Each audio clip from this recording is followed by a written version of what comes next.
Hello and welcome to session 5 of 5 for Godbound. We have had our characters present in the City of Ashes, and now we have descended into the deeps beneath the City of Ashes. And I'll come back in a second to why we've done that.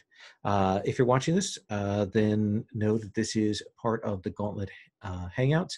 The Gauntlet is an online gaming club and community and has a lot of parts to it. If you're curious about this, then check us out at gauntlet-rpg.com. Right now we're recording this right at the end of June. Next Monday the 6th, we have registration opening up for our Gauntlet Community Online Gaming. And that's going to run the weekend of July 16th through 19th, it's free. And if you're interested, we've got a little over 30 games right now, and a couple of people have written to me that are putting more stuff up. So I think we're probably gonna have at least 3 dozen games and lots of different stuff. Some wild games. I'm always glad when I go to look at that and see that there are games I've never heard of on there, which is super exciting. So we take up with our group in the City of Ashes. I'm going to go over kind of where we're at, and then I'm going to check in with the characters on facts and things like that, make sure they're good on that score.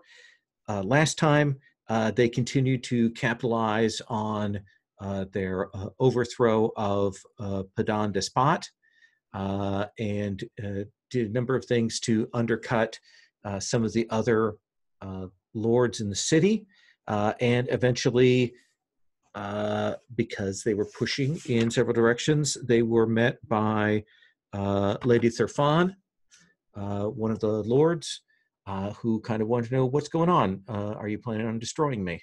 And when it was clear that, yeah, you could, if she wasn't aligned with the city's interests, she aligned herself with your interests and provided you with information, things like that. Treasures were stolen, places were set up, troops were brought in, a variety of things occurred. But the big thing was that you found out that one of the lords of the tower, the Lord of the Green Tower, was working beneath the city, that there was a thing called the Ashen Engine, some sort of magical device or setup below the city, and that he had been working to gain access to that, and that the players had pushed up his timetable, and so he was determined to go down in. The group went down in and were able to, by sort of analyzing the existing magical, theotechnical infrastructure below the city, were able to figure out where the lines of power went, and were able to find their way and to the entrance to that, and that is where we left off last time. Let me check in with everybody. Anax, are you good on facts, words, anything I should know about on that? I think so, yeah. Okay. And have you chosen everything? You still got a few more points that you're holding on for. I have one more point, I think, and okay. One more fact. So. Excellent. And then Vascos, what about for you?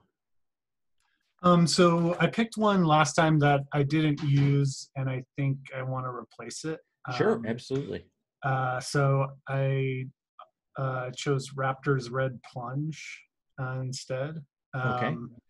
And yeah, otherwise I should be all set. Okay. What does Raptor's Red Plunge do? It lets you, like, basically, I'm pulling it up now just so I can copy it, but okay. Choose a visible target within a mile and instantly dart next to the target.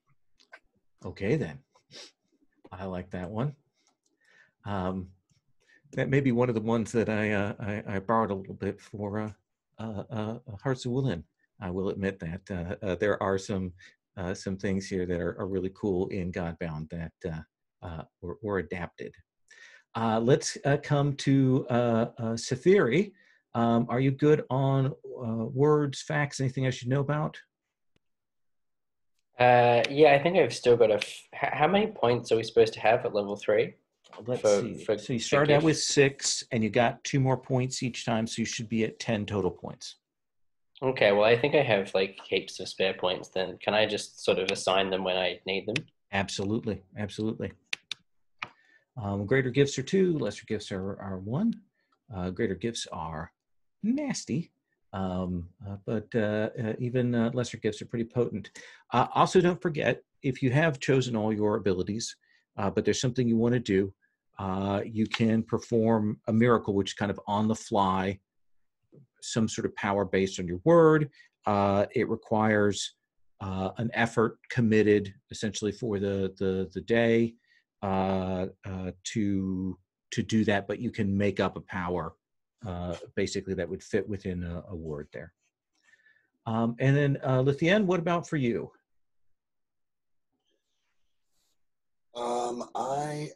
I may be owed a gift, but I think I'm good.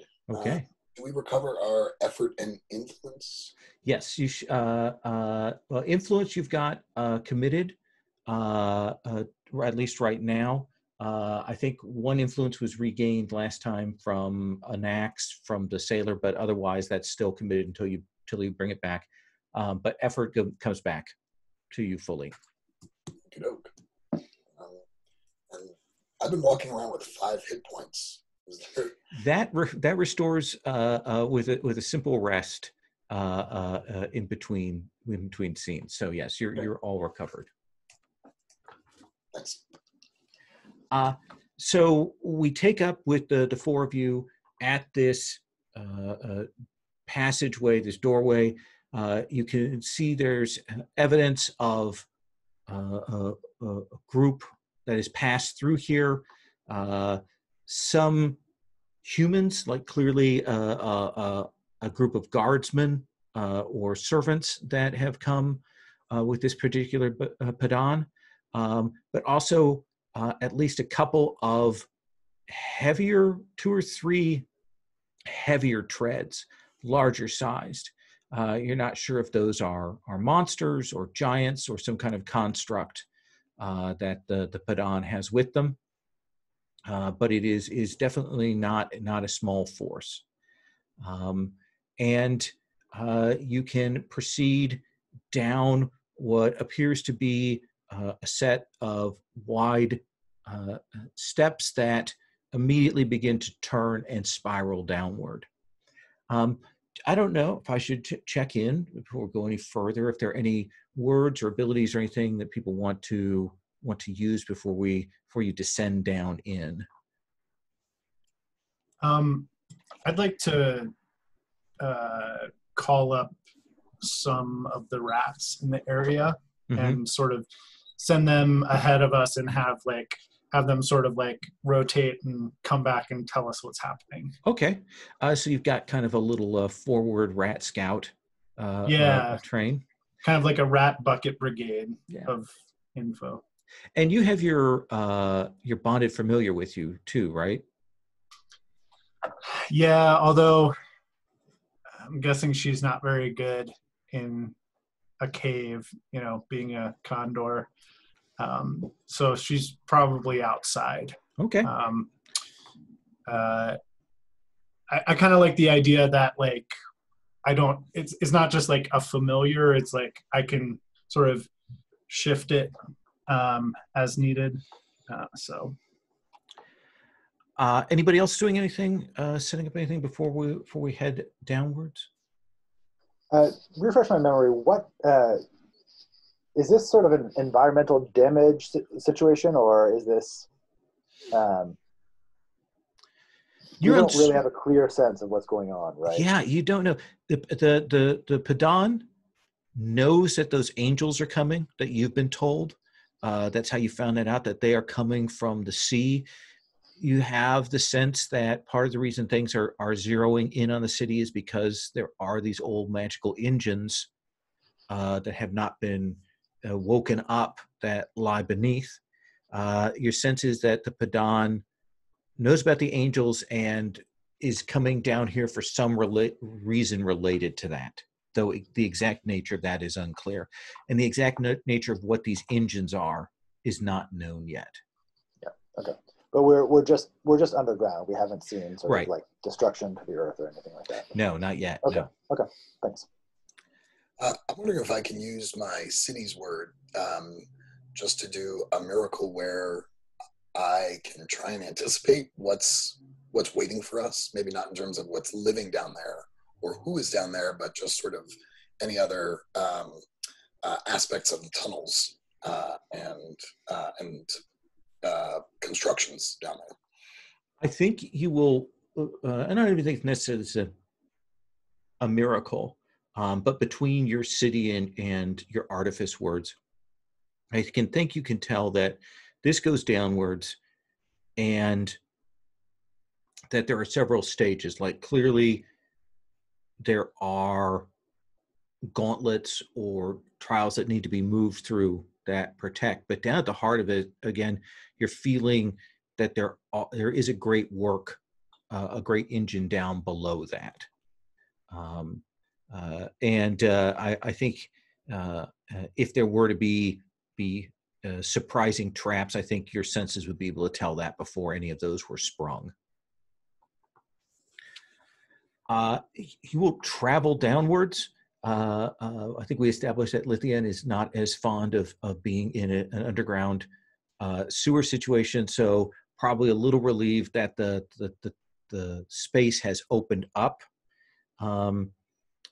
Lithian, what's unusual about these stairs that spiral and go down here? What's unusual about the stairs? Perhaps they are made of a stone that comes from a quarry that would be much further inland from the Sea of Ashes. Yeah, old, precisely cut. The place here is relatively clear. You can tell that no living creatures have come down here besides that party that was ahead of you and the rat swarm in years and years. And this has to date back to before or during the Gods' War.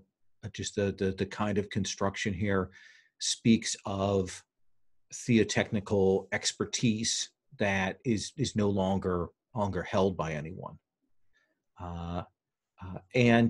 So you will head downwards, and you will come out to a landing, and you can see that there is a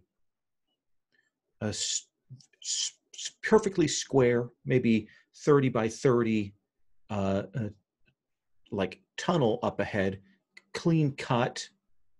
But Lithian, you'll kind of stop immediately, and the rats have kind of stopped at the edge of this.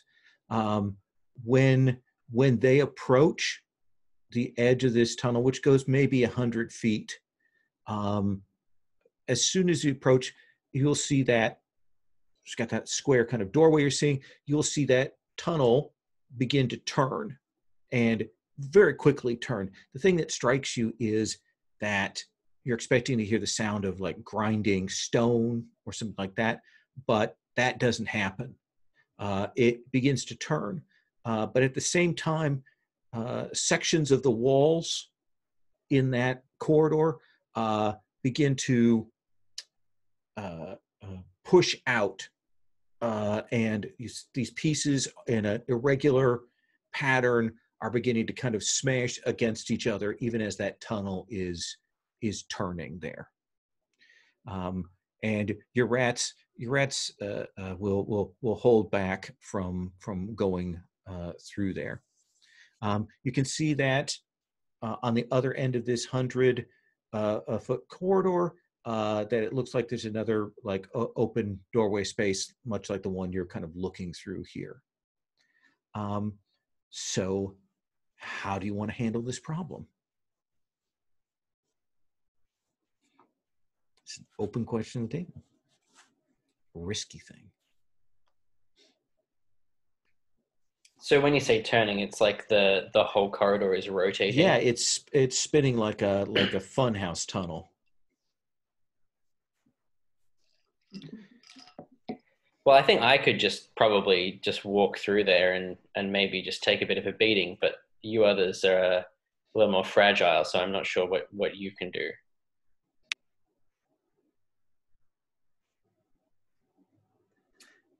Can I detect any kind of mechanism or device with the artifice work? Yeah, I think you've got a natural gift for that, right?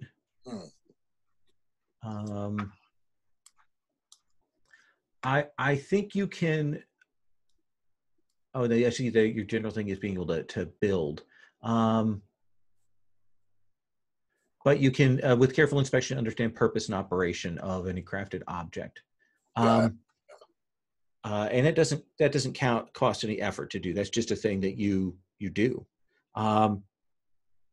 So I think that you can look at this and see that this is, while it has some magical stuff to it, it's primarily a mechanical trap. There must be a mechanism at the other end to stop it. You expect that probably there was some kind of sigil or seal that was used to prevent this mechanism from starting up here. But you think if someone can get through, they could possibly find a way to turn this off from the other side. I can transform into a bird and fly through it. So we've got a couple of ways. The word of journeys, flying into a bird, like the crashing rocks at, is it not Charybdis? It's the other one, but the crashing rocks, Greek myth. So how do you want to proceed? Well, Cytherea, were you talking about rushing through and putting your sort of body at risk there, or do you have some way of getting through there safely?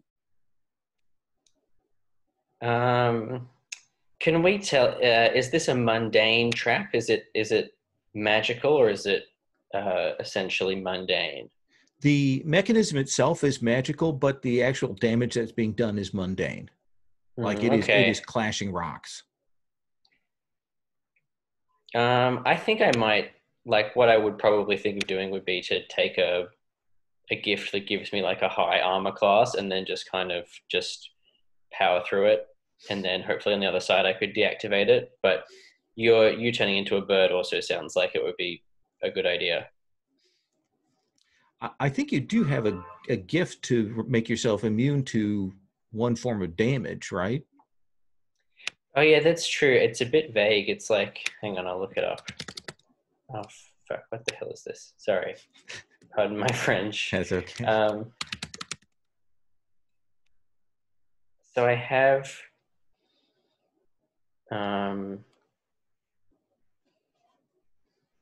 the one that's become immune to one physical peril or special attack.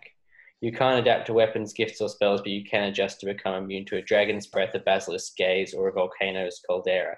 So I guess I could become immune to crushing. Yeah. Does that is it just to commit effort, I believe? Yeah, just commit effort. Absolutely. So tell us what that looks like when you call on that gift. This is not something that we've seen you do on screen. So what does it look like when you summon that ability up? I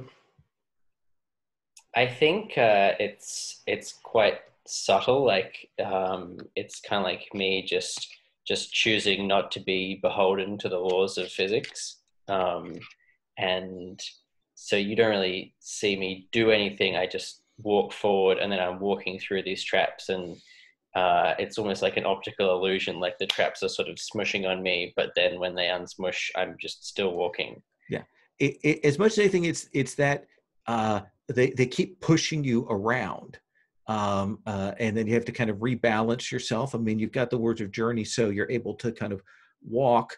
But there'll be this moment where all of you will see just these two enormous pile driver pillars come forward, smash into Cytherea. They hold for a second, and then when they come apart, Cytherea keeps walking, unruffled, unshaken by the effects of what has just occurred. Cytherea, you can, walk that and get to the other end.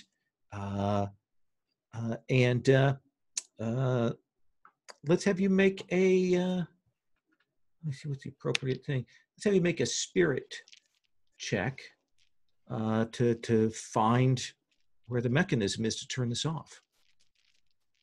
Okay, so my spirit is 15. Does that mean I have to roll below 15 or above 15? I believe that spirit is that's the one that you have the penalty on. It's just saving throw. So it's probably that I have to roll above 15. I think you have to roll above 15. Bloody D20. Yep. All right, so 9. So I failed. So that is a 9.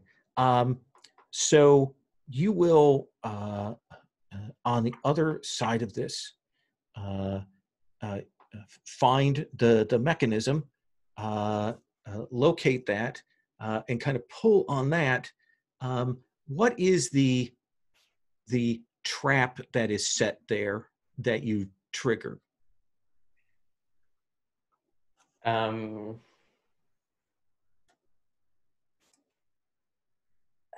I think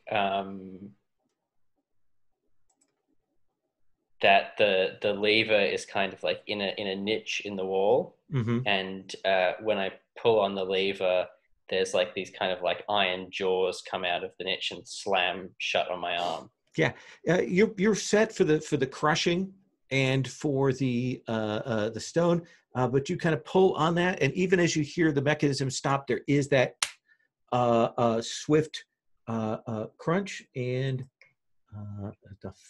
roll to 5. This is standard damage, so you're going to take just 1 point of damage. Walk away, your wrists bloodied from that, but you do pull on it, and slowly that will settle back into full square position, and all of the pieces in all directions will fall back to the walls, and it seems like it's safe.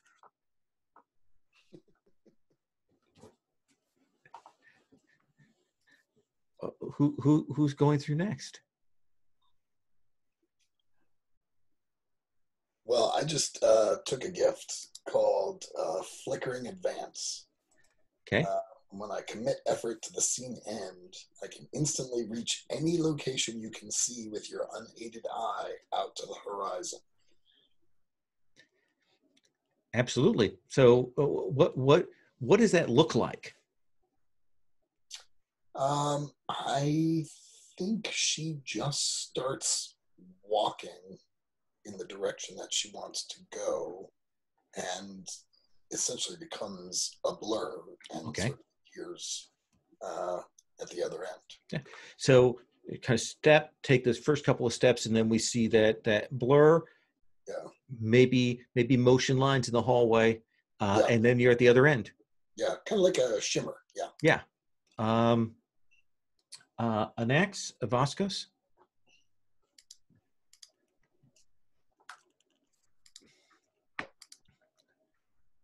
Kind of want to go last because I want to lead the rats through if they'll follow me, and I want to make sure it's safe. Anax. Yeah, I guess I'll just give it a shot going through, unless there's like handy pools of water that are on both sides. No, I don't think so. Yeah, I didn't think so. You will start walking 10, 20, 30 feet, and then you keep walking, and you will get to the other end of this. Kind of, it was so moving, and things were so crushing so fast that all the way through, especially when you get to that midpoint, you're still a little nervous. But you'll cross through all the way to the other end. The rats seem to have picked up their bravery now that they've seen people go through this, and they will gather themselves together en masse to move through, and you'll head through with them, Vascos? Yeah, I think just in case I'm going as a bird. Let's Okay. say just say like a dove. Okay. And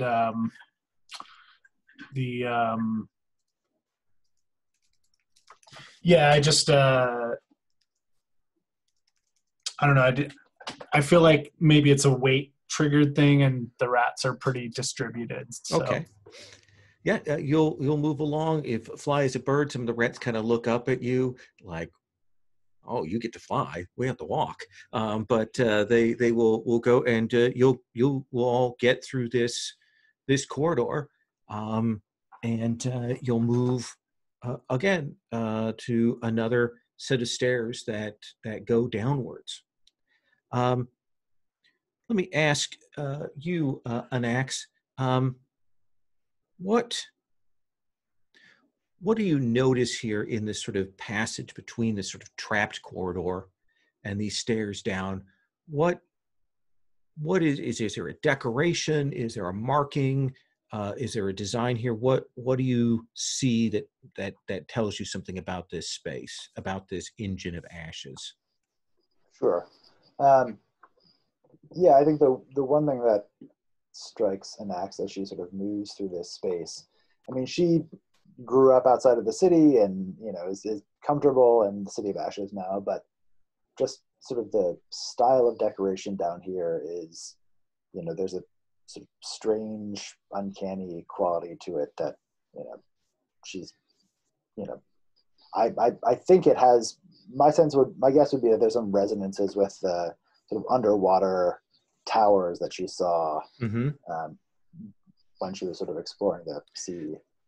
I imagine if there are carvings and things like the architecture that you saw down there, they're probably that kind of weird, like as you move, the patterns on them shift, so it never quite looks the same depending on your perspective as you walk through the room. Yeah, I like that. Yeah.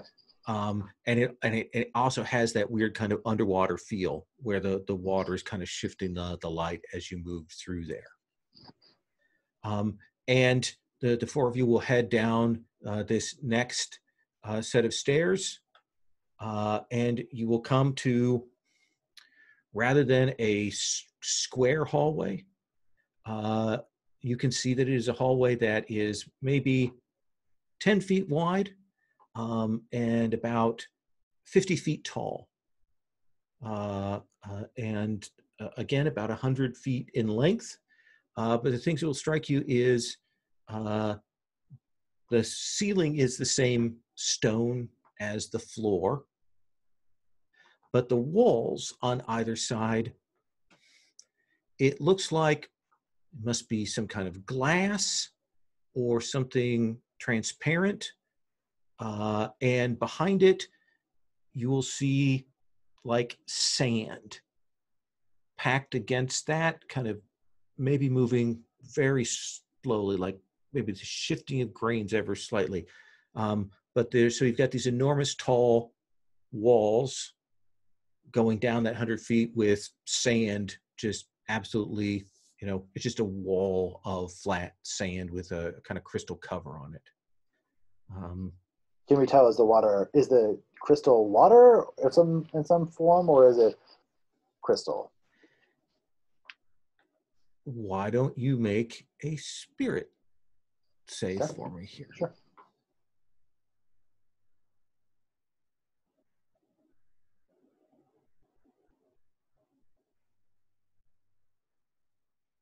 Why did we all take spirit as our penalty? I failed that one as well. So. By how much? By 3. Okay, so I think it realized that it looks like glass. It has a kind of solidity to it, but beyond that, it's hard to determine what this substance is just from a visual inspection.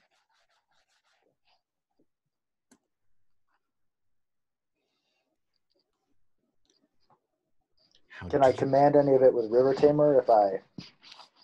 Oh, like is there water in there? Is there water in there that I can sort of bend to my will, or? And I think you're used to that. I mean, the water holds within earth and stone. You can at least move a little bit of it, like you can tell. But there's none of that. Like there's no liquid to that sand, and that feels very strange to you.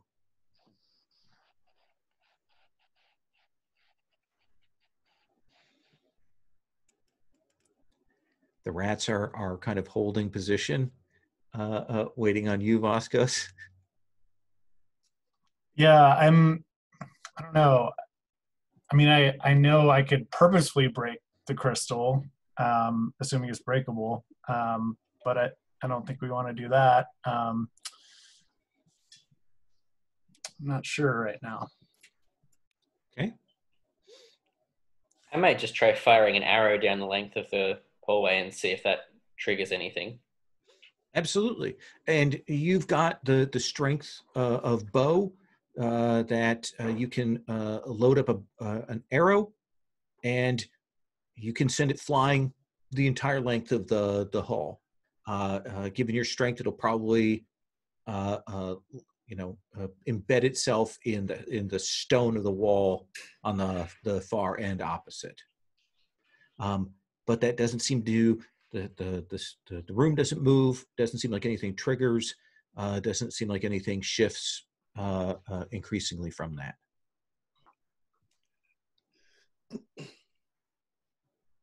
So I guess I'll flickering advance down the hallway just to see what's on the other side. Okay.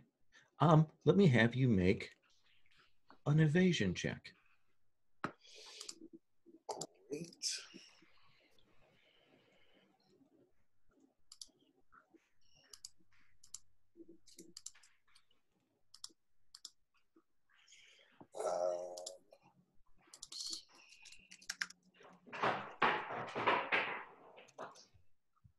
I rolled a 9. Okay, so that's within those. I think the hallway is a little bit narrower. I mean, it's about 10 feet wide. So your blurring has probably a couple stops and starts. It doesn't quite look as epic as your last trial down there, but you'll get to the end without. With just touching the floor and arrive there, and nothing seems to have happened. What's at the other end? At the other end is another one of those sort of halls that has the carvings into the side of them, and then another set of stairs down to another one of these levels.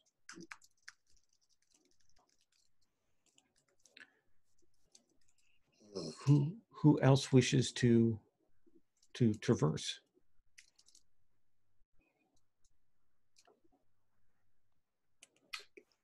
Let me just ask a question. Yeah. Can Artifice tell me if there's any devices or traps nearby or in the hallway? I think that you can tell that this is whatever trap is here is more magical than mundane, but this is definitely set up to be a trial or a trap. Does that seem like a fair answer? Yeah. Can I tell? Did the other party pass this way? Do we have? Yes, they did. So we can tell that they passed this way. Okay. Can we look at the footprints that they left and see if there's any sign of them doing something unusual? Like, did they just walk straight down the corridor? It looks like, if you kind of look at this end, they walked straight down the corridor. There's one point, maybe a little over halfway through, where there's a little bit of oddness from where you're at, looking at the footprints there. That kind of change, but then the footpath sort of continues forward after that.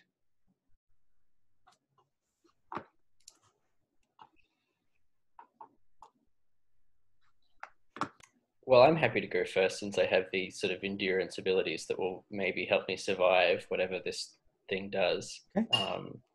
We've got So with the end at the other end. Tell me how you proceed down. I'm just gonna walk along, like following the footprints, Mhm. and maybe when we get to that odd little bit in the middle, see if I can, I don't know, just try and copy whatever they did. Sure. Let's have you make an intelligence check. Okay, so my intelligence is 8. Gee, you're making me roll all my worst stats. So I have to roll less than 8, right? I believe what you do is you want so on that thing the lower better you want to roll a 13 or above is what you want on your roll. Okay, 13 or above. Okay, I got a 15. Okay, so you kind of stop and you're kind of standing there at that middle part, and you realize that you do see like there's a little bit of a difference in the sand wall there, in that you see that there are some fingerprints on the other side of the glass. And when I say fingerprints, I don't mean like smudges. I mean like literal fingerprints on the other side of the glass. And that's all you see is like the tips of fingers pressed against that glass. Does it look from the footprints like these people walked over to that part of the glass? It looks like somebody slipped and touched the glass and got sucked through to the other side. How wide is this corridor? About 10 feet. Okay. Guess I'll just keep walking then. Keep my If you hands keep by my walking side. and you don't touch anything, everything is fine. You will move through. I assume you, Sethir, you give them the sense of how this works. Bird form this time, Vascos?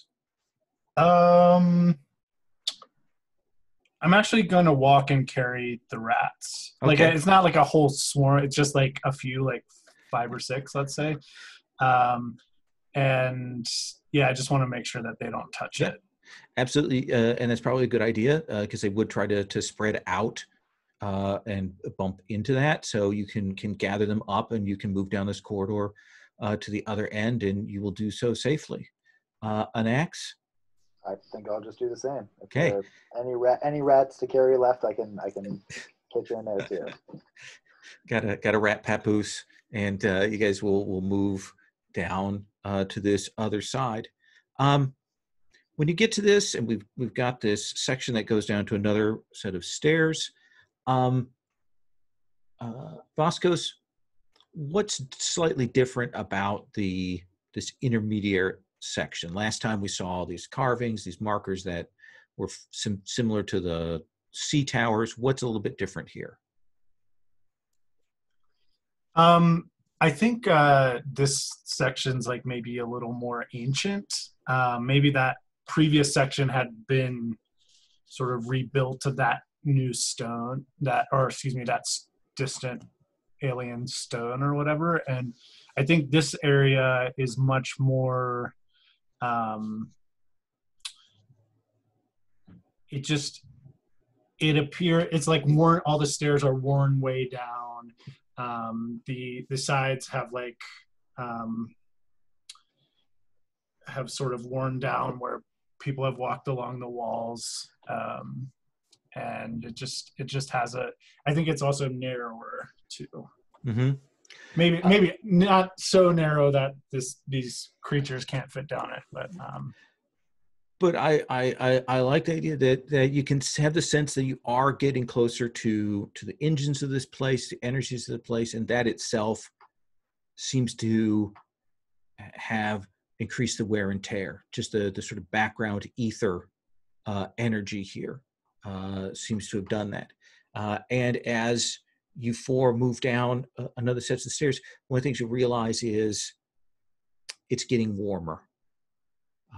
And by the time you would gauge that you're about 2/3 of the way down, you would guess that it's now such that all of you are sweating, and you will get to the bottom, And you can see that there is, rather than a hallway, it's actually like a kind of a rectangular cavern.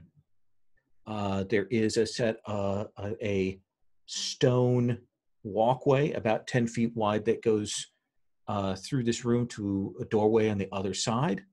But then to either side of it, radiating heat, it looks like magma, looks like lava. About 30 feet worth of lava on either side, plus the length of this. Clearly not as hot as it ought to be. Standing by lava or volcanic things, you know, it incinerates things. So it's clearly magical in that sense. And probably the little popping.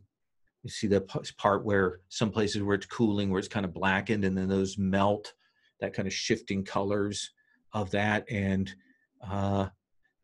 you will also note that there are relatively fresh scorch marks on the walkway.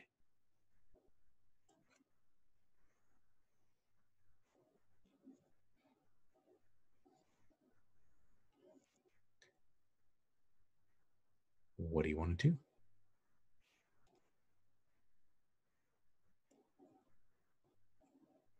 I feel like it's unfair that I brought these rats down here. They're not helping in any way, and they're also like, you know, in danger themselves.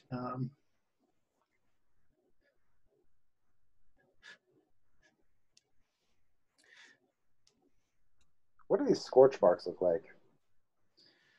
It looks to you like something got hit by something, maybe like fiery, and like there's bits and pieces, ashes and things like that left. But more than that, it looks like maybe kind of lashings of some kind of fire across the causeway there. As though something from the magma was Yeah. reaching out and okay. It's the kind of thing that you expect over time would get, by the heat and the vent here, would get blown or cleared away. But here you're coming sort of in the immediate aftermath of another group, so you're seeing some of that evidence left behind.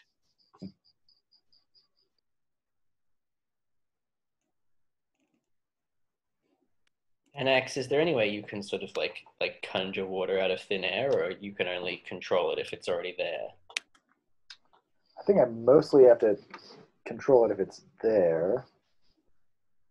That said, let me see if there's anything else I can do.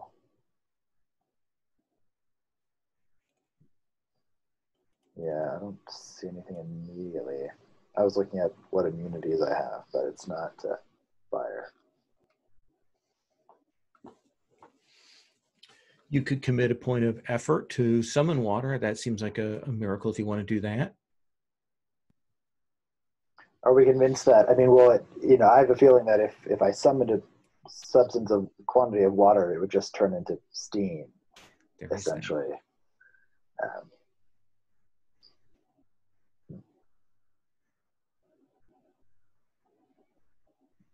Yeah, let me think. Sure.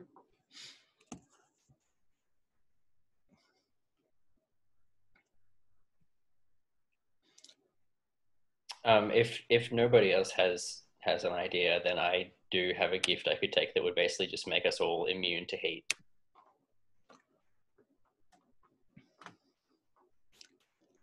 That's quite a thing. What is that gift? So it's Elemental Scorn. Pick heat, cold, lightning, or some other form of energy. You have an invincible defense against all its forms. Actually, I don't know. Invincible defense. What does that mean in the context of the rules? It would mean that for anything that was heat related, it would do no damage to you, from like a blast of heat or a scorch of flame. That kind of thing would not cause any damage to you. And if I commit effort, I can extend this defense to every ally within 100 yards. Yeah. Do you want to do that? Yeah, I think I'll do that. And I think because this is like kind of the downside of this is that you have to pick one thing and that's all you get Sure. forever. So I think the way it looks is that I'm kind of like walking out a little bit onto this causeway over the lava and kind of like facing the heat and actually talking to the heat and being um no, I don't abide by your law. And then there's sort of like a shimmering of the heat haze, and I'm like, no, you have no power over me. And then after a second, the heat haze kind of recedes, and then I'm suddenly like just normal temperature. Absolutely. All of you who've been feeling the heat and the sweat, all of that, even the rats, since they are technically allies, will suddenly, all of that will fade away. All that feeling of discomfort and heat and prickling on your skin is just gone in a moment. And yeah, what do you do then?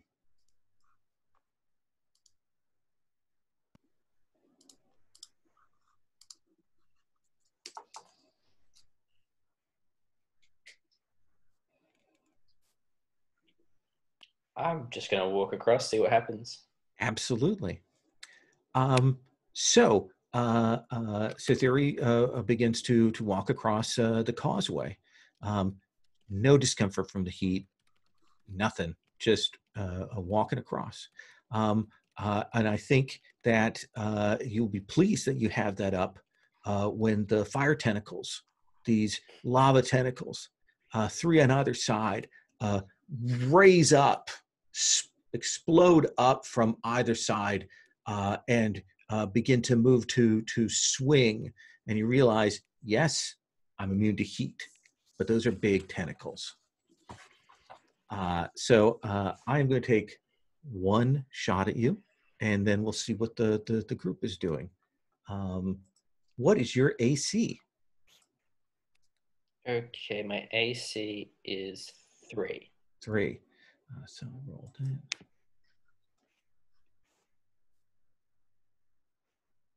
that. So the swarm of tentacles will do that sweep past you and will miss. They hit, smash against the causeway, and they're sweeping, and you can dodge, duck, and move forward, and even as they are pulling back to swing forward again. What are you doing, Anax?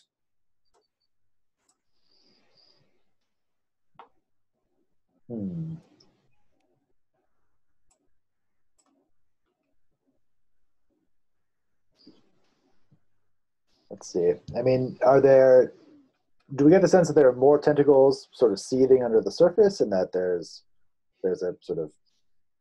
Oh, that's a really good question. No, it seems to you just by the sort of the symmetry of how they're coming up that these are the tentacles that are here, the magical tentacles, sort of force and form that are lashing along. And do they reach to the ceiling, or do they, are they sort of mostly level with the... Well, let's say they don't. Yeah, let's say there's a small gap at the ceiling. Okay. Oh. But Cytherea looks like they're going to make it.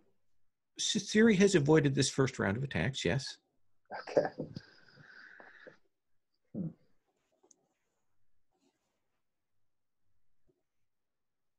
Let me let you chew on that. Mm-hmm. Lithienne, what are you doing?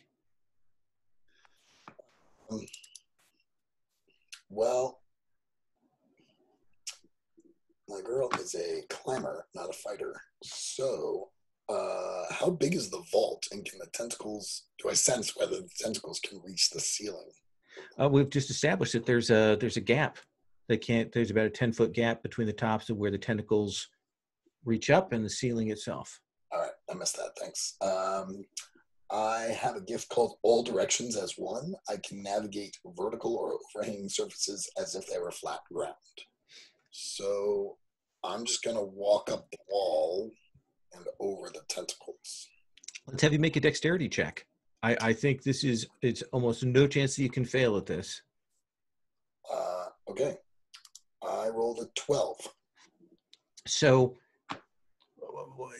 is it just that for you the gravity changes, or is there any kind of visible effect when you do this, when you kind of run along and move across? What do we see? That's a good question. I think it's as if she doesn't feel the effects of gravity. So she's literally I'm trying to remember, she did this before, and I'm trying to remember if she needed to use all 4 limbs or not. I recall her not. I recall her walking up she like just kind of started walking up. Yeah. So that's what we see. I think in this enclosed space, there's a hum, sort of a magical hum that comes when she does this sort of thing, which is what helps her overcome the effects of gravity. And so it's become easier to hear this now that we're in this enclosed space. And you're completely unaffected by the heat. You move along there. A couple of the tentacles will clearly sense your presence and stretch up to try to hit at you, but will be ineffectually swinging at where you're at. Does that provide sufficient distraction for my colleagues to make their way across? It certainly takes 2 of the tentacles out of the consideration. Yeah, I'm a little worried Sathiri is going to get smashed. I'm thinking maybe that Anax needs to, either with Wind Singer or just a plain old miracle, needs a sort of sudden and unexpected for an underground vault gust of wind to sort of buffet us, across the room. So I don't know, order of magnitude wise, I'm not sure if that works with Wind Singer or if that's Let's take a look. Miracle. But I think that you can probably use it to buffet you along, but it is dramatically uncontrolled with Wind Singer. Okay. If you did a miracle or had another gift that gave you more controlled flight, I think that would be appropriate. I mean, I feel like if we fell on the magma, that we're probably going to be okay, but it seems dicey to chance it. Mm-hmm. So let's just do a miracle. Okay. Have a sort of. So what does that miracle look like? And it's essentially going to grab yourself and Sathiri and Voskos. I'm assuming Voskos can fly. Are you? Voskos? Are you? Yeah. Bring the rats with us, or what's? No, I'm going to release them because this isn't fair. I communicate not to touch the crystal glass in the rooms above, and thank them. And yeah, I'm going to turn into. I was turned into a dove before, so I didn't scare them. Mm-hmm. But now I'm going to turn into like an eagle, I think. Okay. Or let's say a falcon. Falcon's probably better. And just follow kind of Lithien's route over. Sure. Let me have you make a dexterity check. Mm-hmm. Okay.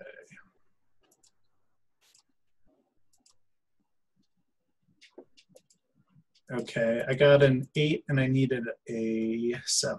So you're good. So you will fly. Again, that's just by 1. So you kind of are just outside of this as you arc up, just outside of the reach of these tentacles as you sail along on there. And an axe, you want to move yourself and Sathiri quickly using this. Yeah. What does that look like? I have a feeling it's sort of a, it's a gust of wind, but there's sort of a sea-like quality to it. The air takes on sort of a blue tint, and there's these sort of, almost like a cartoon or something. There's sort of these visible curls of wind that sort of pick us up and deposit us gently outside the reach of these tentacles. Absolutely. Let's have you roll a dexterity check. I think that this will be about if you can avoid all the tentacles, or if you might get a smack or two aimed at you as you go through. I rolled a 5. Rolled a 5. So I am going to take a couple swacks at you, though you will be able to make your way across and push Cytherea along. What is your AC?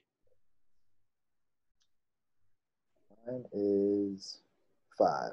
5. So that and that. So just one of those. So you're gonna take a point of damage, essentially, as the wind is going and you're kind of arcing upwards. There is one of these lava tentacles that stretches to try and hit at you and just clips you there.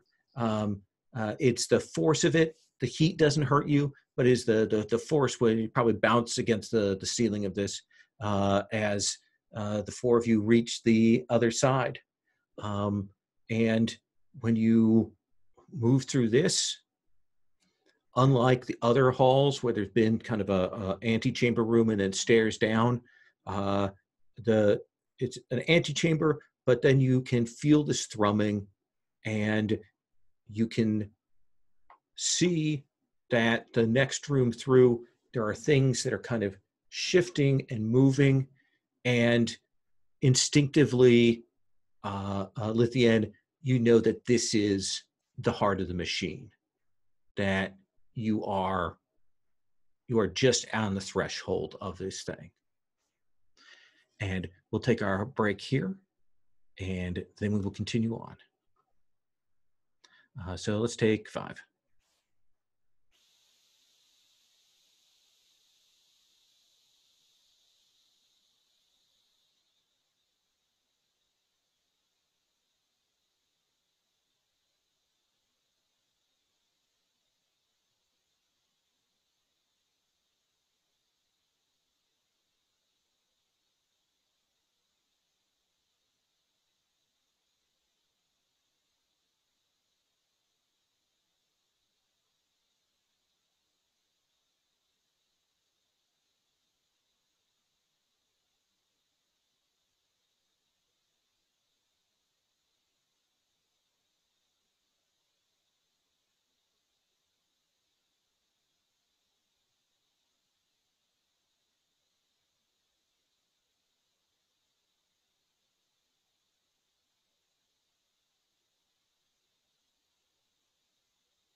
Uh-oh.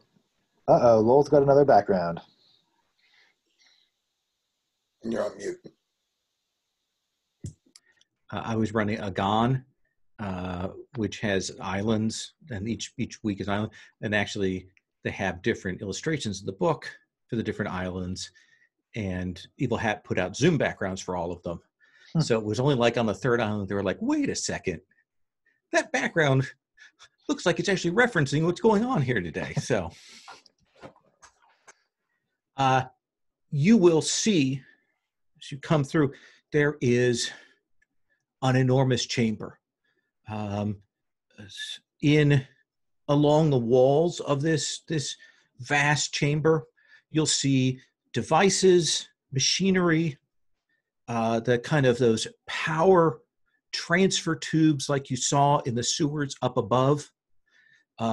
When you found the oldest of the fixtures, there's clearly a network of those, the kind of nodes. This must be the way that the energy or whatever magics get transferred out. I think that Luthien will definitely can kind of visualize and see where those places are broken, where they're attached, where there's still power flowing through. In the center is a great set of metal rings that are kind of moving around, clearly generating fields, symbols kind of coming into alignment, a big sphere that these are all kind of surrounding. And there are walkways that kind of open and close to allow passage from here down into there. You see there's a big platform in the center with what appears to be like a ceremonial hub, perhaps where multiple people would have at once, run the control mechanisms. From here, you can see that there are a set of troops, much diminished in number from when they first came in, of people in the livery of the Green Tower. There are a few people dressed in less armor, that may be mages or consultants of some sort. There are two constructs that kind of syncs with the markings that you saw up top. They're maybe 10 feet tall. They seem to be made of wrapped metal and iron. They look like golems. And then there is another figure, metal and crystal armor, taller than a human.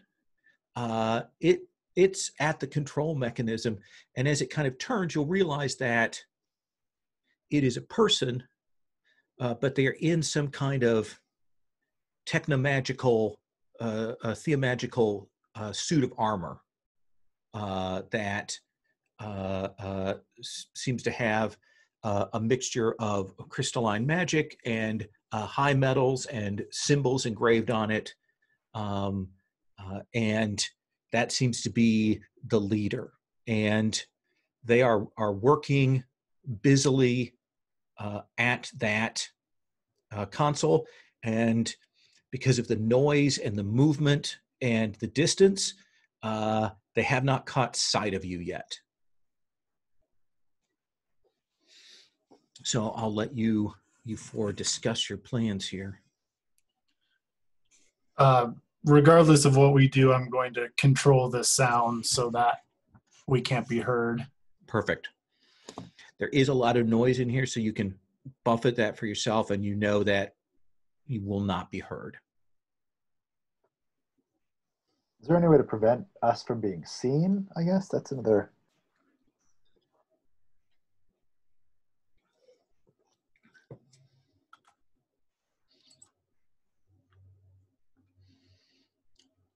Unfortunately, I think the only thing you have for obscuring vision is your mists.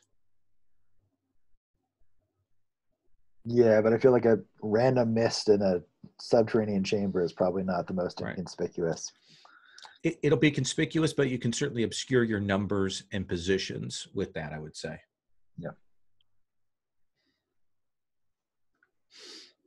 Well, let's go around and see what people want to ask or what they want to know. Sathiri, you're looking at this situation. What questions do you have about what's going on? I guess what I want to ask my companions is how certain are we that the green Padan is our enemy? I feel like I'm, like 70, 80% sure, just because I have a low opinion of the Padans in general. But, he hasn't really done anything explicitly evil in the same way that the, I've forgotten who the first one was, but the Padan guy that turned Despot? the one that turned into a giant demon. That was unambiguously evil. Mm-hmm.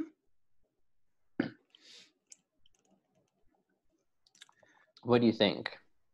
Yeah, I don't think it's totally clear. I'm trying to remember what data we have on him. You know that he has kept to himself. You know that he has definitely not helped out the city.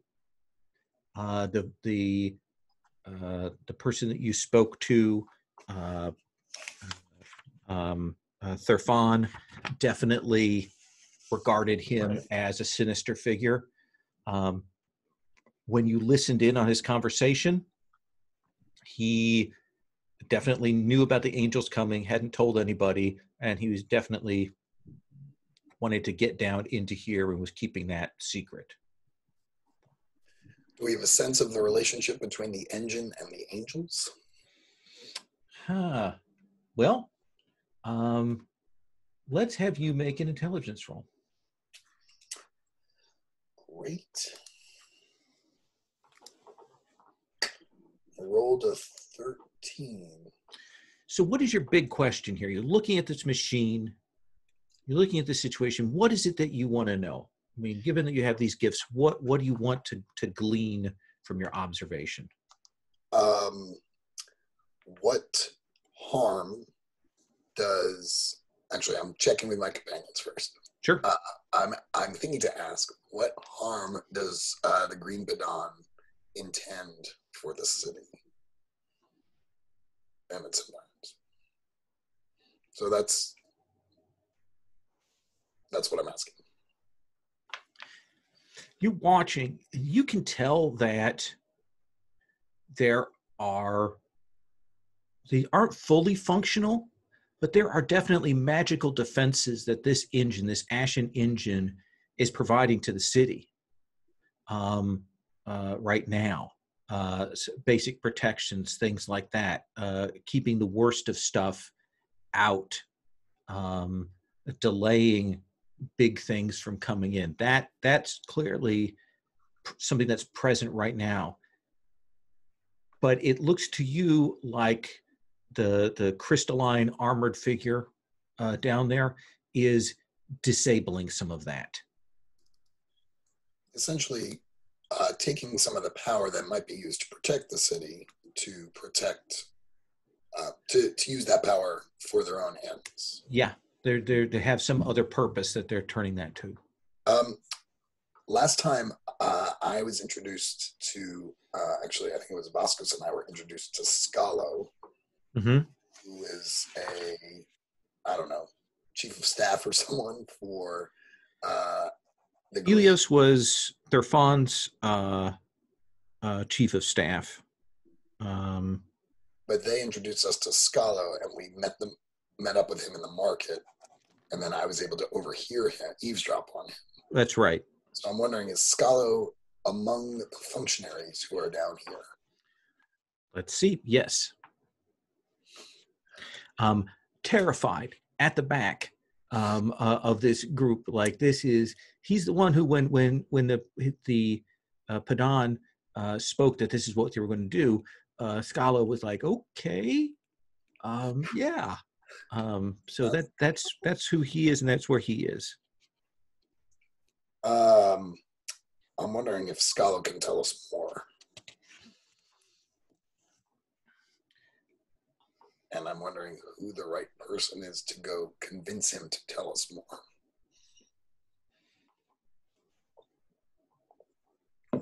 Unless someone else has a different plan. Well, let's come around. What questions do you have an axe.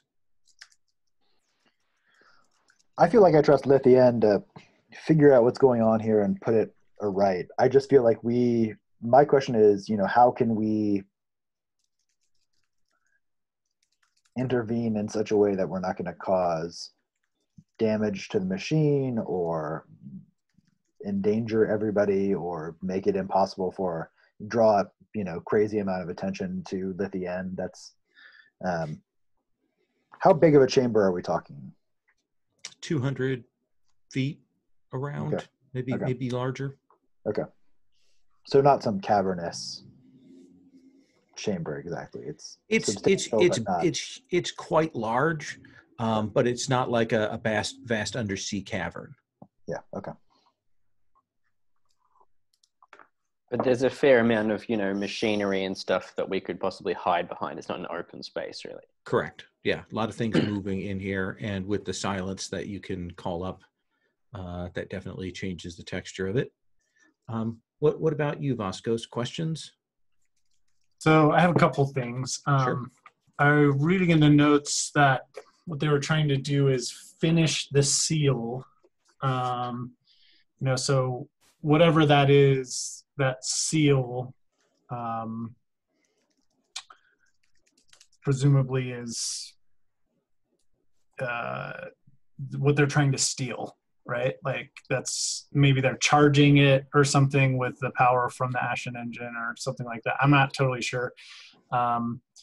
So I'm curious if we see anything that looks like that. The other thing I'm kind of wondering about is if you could tell me more about the being in the power armor suit. Absolutely. So let me start with that point. There are two golems that seem to be automatons moving around carefully, observation in the local area, along with these troops that are around there. The other figure, this figure in power armor, it definitely looks like theotechnical ancient armor, a combination of magic and mundane, providing a variety of gifts. And that figure, the person who's running that, and you're guessing it must be the Padan of the Green Tower, just because you haven't seen anyone else who bears that appearance here. And he seems to be working furiously at those controls at the center. Does that seem like fair info? Yeah, I guess what I'm trying to figure out is Sure. if I can so I can do straight damage against inanimate objects, but not if they're worn, right? So like, is this suit of armor big enough to not be like worn, or is it kind of? It is a suit of armor for all intents and purposes. That Gotcha. You could certainly do straight damage against either of the automatons with that, though. Gotcha.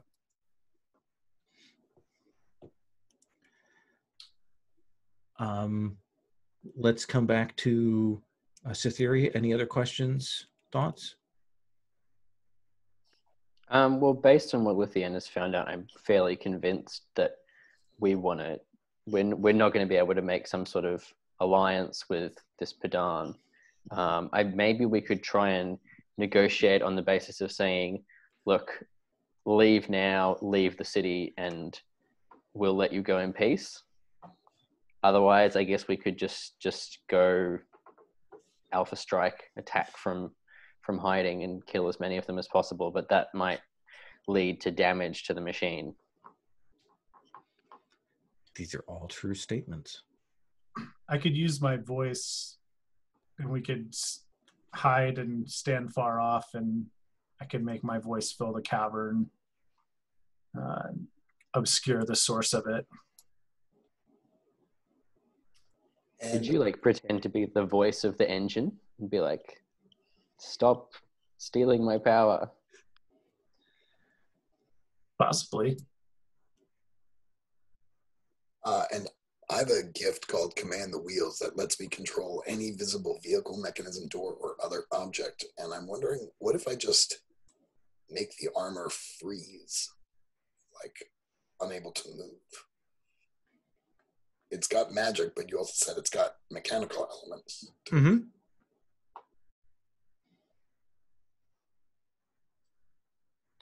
That is a possibility. It is a worthy foe, so it would probably definitely get a save against the effect. We'd also want to ensure that he's not able to give commands to his underlings. So I feel like it'd be a Voskos Lithien thing to, make sure he's not able to, tell his attendant sorcerers or whoever they are to, do his bidding, take over the controls for him. I don't think we have as much to fear from the underlings, though. I think we can handle them.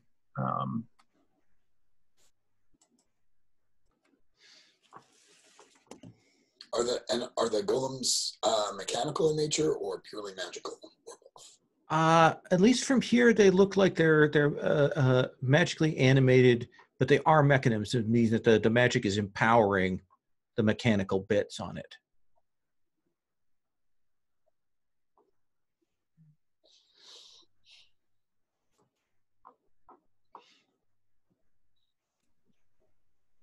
I think if we want to give them a chance to exit, we'll have to hide ourselves, right? And I guess probably use the voice or whatever. But I think I see those two options. We either like ambush them or we give them a chance to leave. And I don't think they're going to leave. I wonder if your voice would scare the underlings, though, and maybe they would flee, and then we can take on the Padan ourselves. Yeah, but when Cytheria and I were going up against the underlings of the Ocker Tower, if I'm recalling the color correctly, I mean, we're not dealing with. I was meant the circus, quasi circus. Oh yeah, that's right. Yeah. We're dealing with people who have, they're already in pretty deep. So, I mean, I'm sure there's ways we could persuade them in some fashion to leave.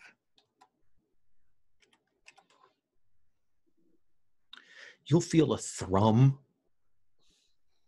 in the room, and I think you'll be aware almost immediately, Lithien, of part of the city's defenses going down.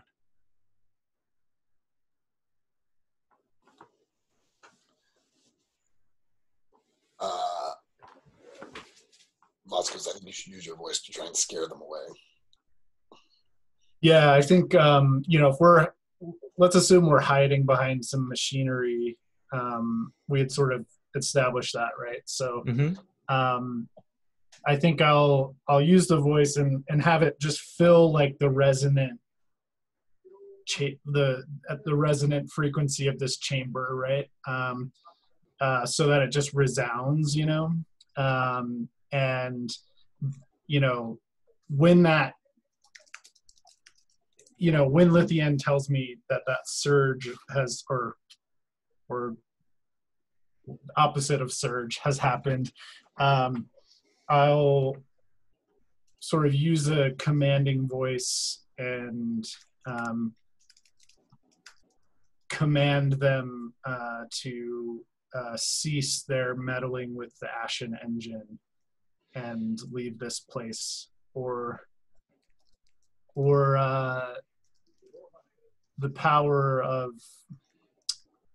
power in the earth will destroy them. All right. Let's have you do a charisma check, essentially to try and force a morale check on them. Okay.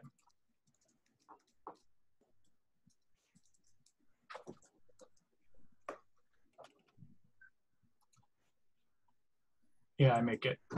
Okay. So let me see. They are that. So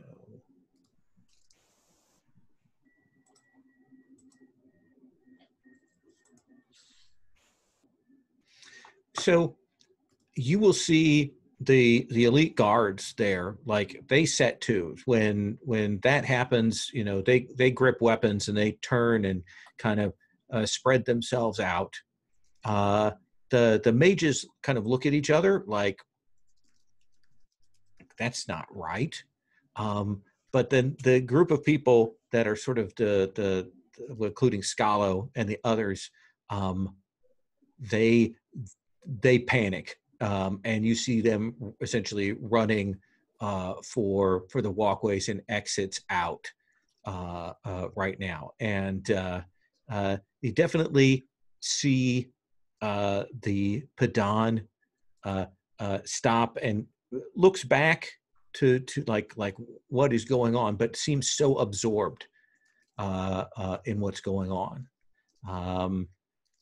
But it seems like you've gotten a portion of them, but they are strongly set too. What's the next step? I'm going to try and deactivate the armor as much as I can, basically. Okay.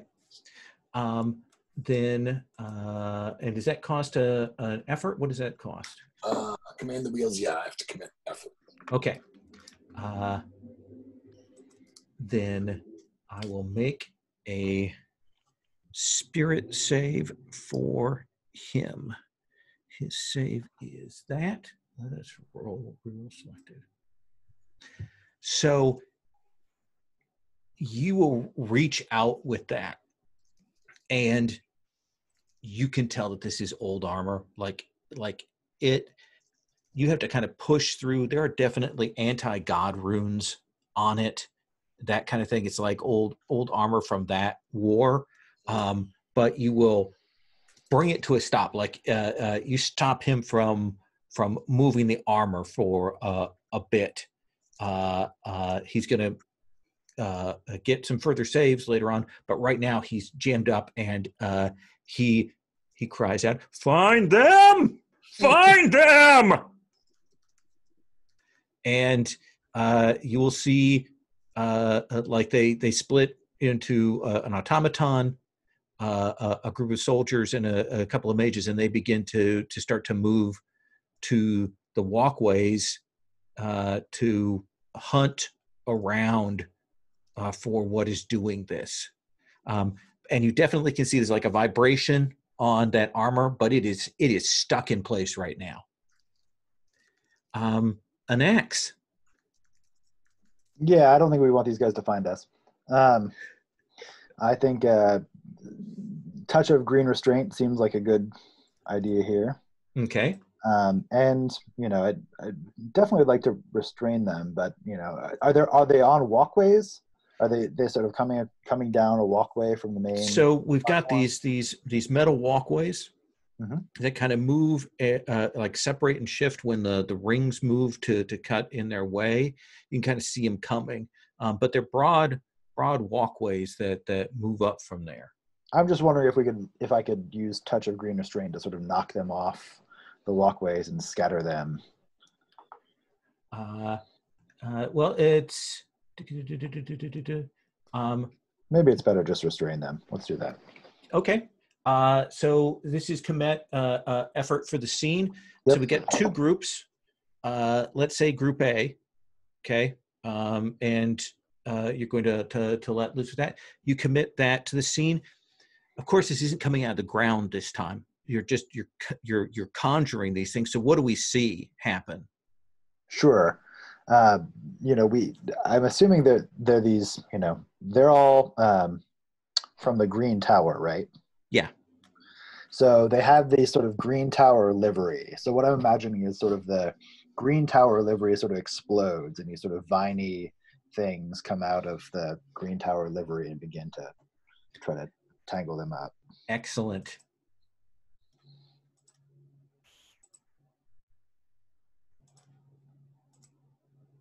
All three, like these vines sprout out, and all three, the automaton, this golem, these soldiers, and these paramages are just like suddenly wrapped up as that it bursts out and holds them down. And so one of these groups is definitely held in position. They're going to have to roll, potentially suffer damage on the following rounds.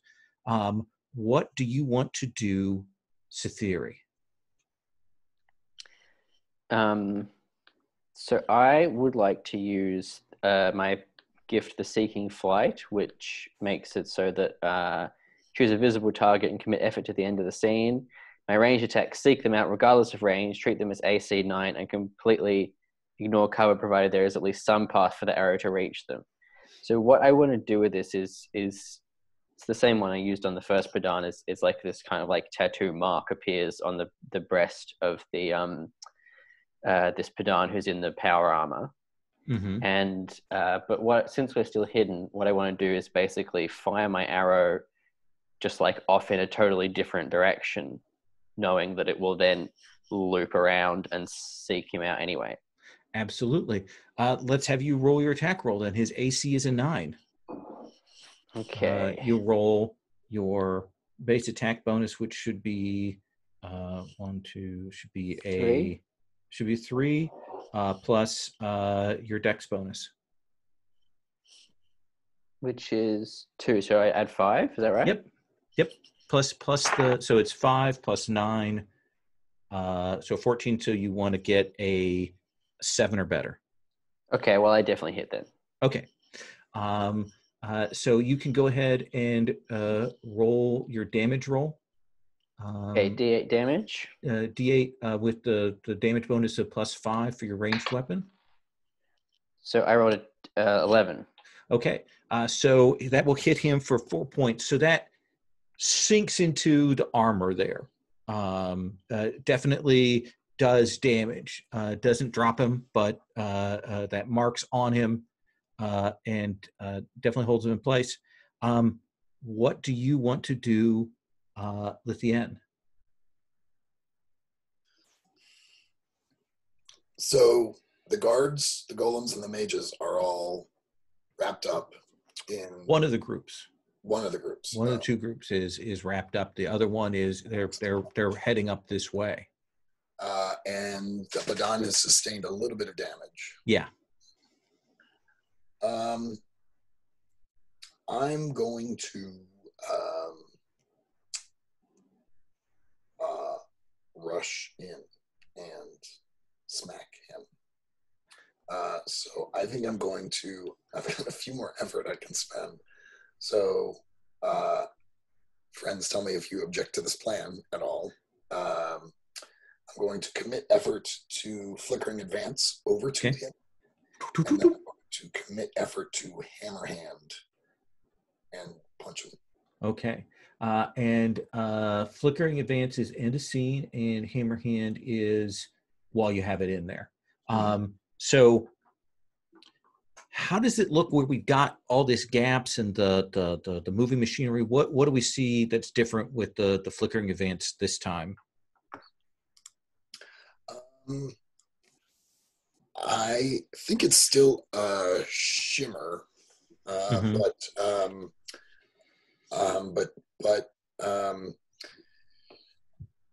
don't know. But maybe there's a little bit of kind of magical lights that sort of flicker and appear as she's making her way around the different obstacles. Probably having to kind of run along some of these rings, flash down to another one, and we see that until you land next to them, and you can make your attack. Armor class is a 4. And my melee is just 3. So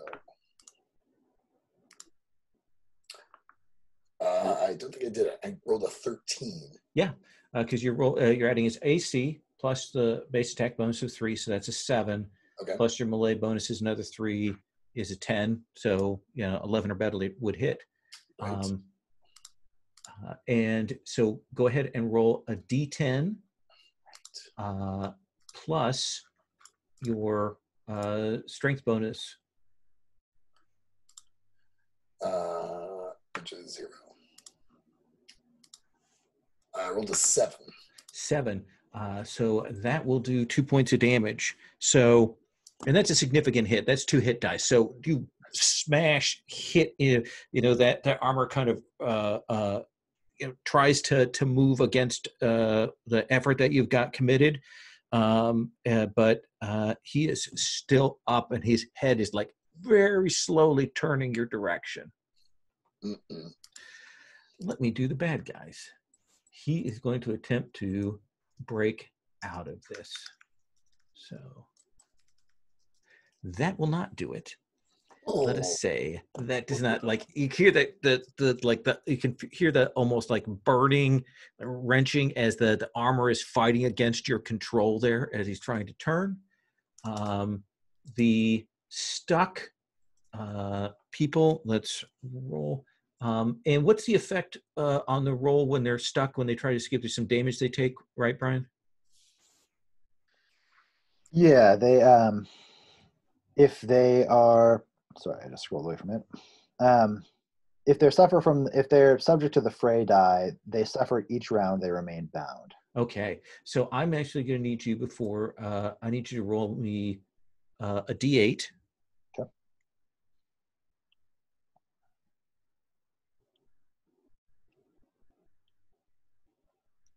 That's 3. 3. So that's 1 point and 1 more d8. 6. 6. So that's 2.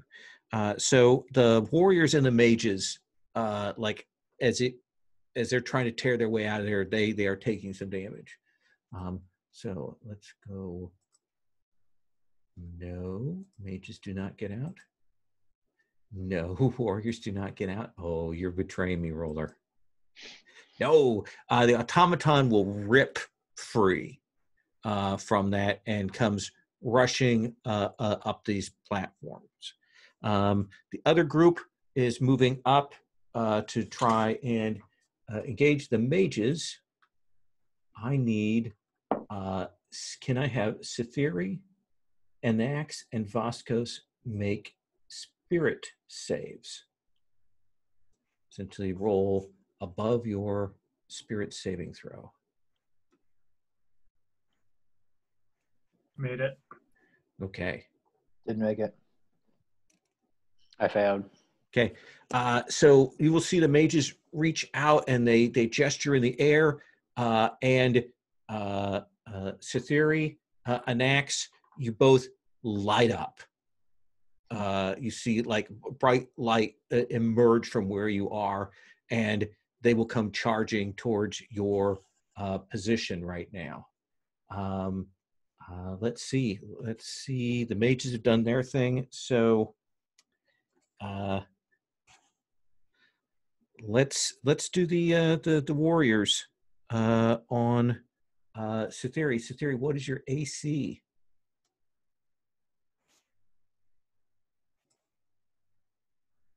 Sorry, my AC is 3. 3.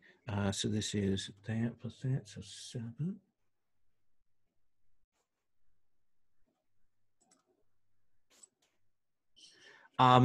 And they come charging up to your position. The problem is there's ledges and things like that, and this group of elites can't quite get the swings at you that they ought to. But blades are out and they've kind of closed in on your position. You're lit up. They've kind of pushed you.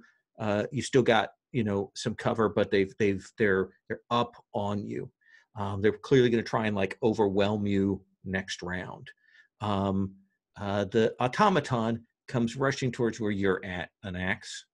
What is your AC? Mine is 5. Okay. So plus that will 5 will miss just barely.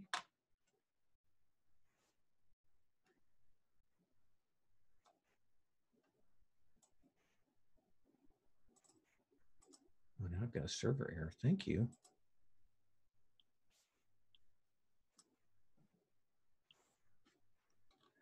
Roll for your party. Thank you ever so much for your service here. So one of the shots on you definitely misses. Let me open up this other one. And we'll roll a d20. So this thing comes up. It's a good 9-10 feet tall. More modern machination, cobbled together, and two fists like steam hammers come flying towards you, and neither of them connect. They smash in, they bend the metal next to you, but they're unable to close that. The last automaton spent its action getting out of that thing, so it's moving up.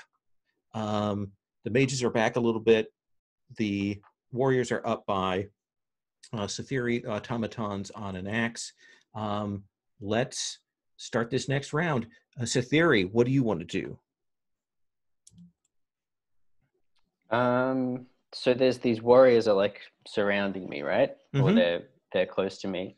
Yep. I'm gonna just actually ignore them, like kind of laugh at them as they're charging towards me, and just shoot over their heads, trying to hit their leader again. Absolutely. Well, the first thing is you always do damage to normals. So roll me a d8. That's your fray die. I got a 4. Okay.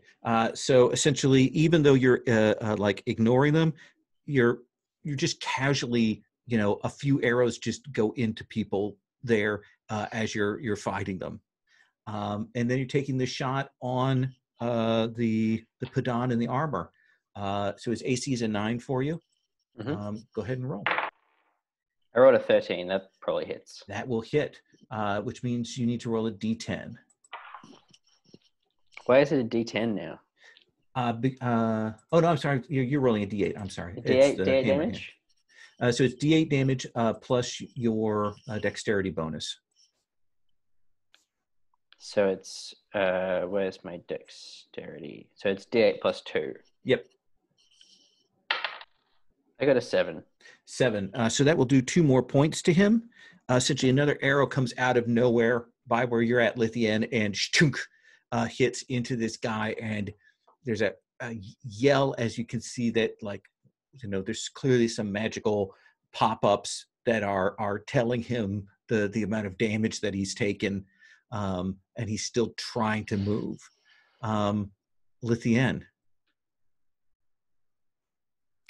I think I want to turn my attention to the control panel. Okay. And essentially try and stop whatever he was doing. Absolutely. Let's have you make, let's say, an intelligence check to stop the next sequence that he's in. Reverse that back. Okay. I think I squeaked it out. I rolled an 8. Yeah.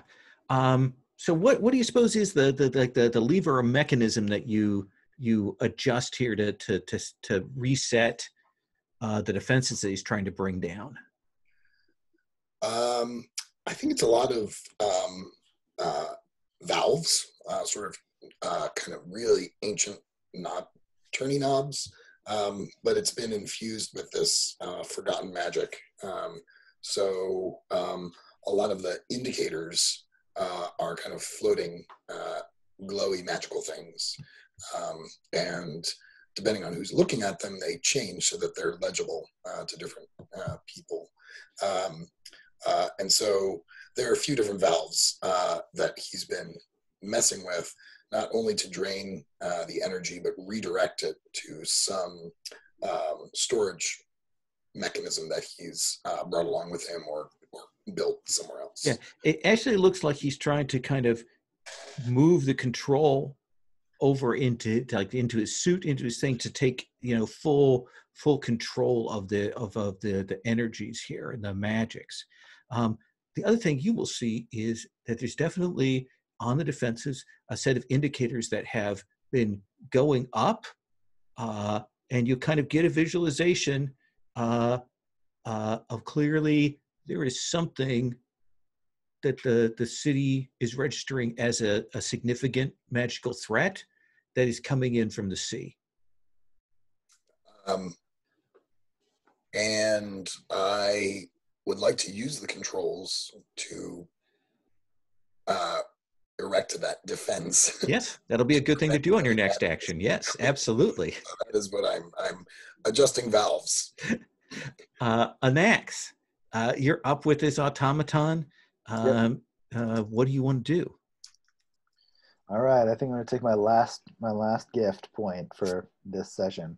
Okay.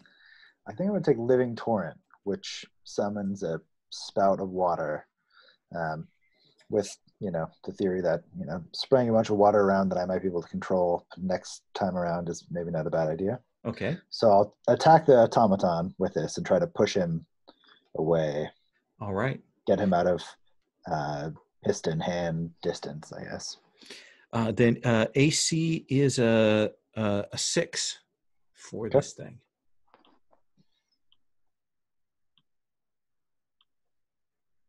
I don't think I was going to do it because I rolled a 2. Yeah, I think even with all the bonuses, I think that will miss.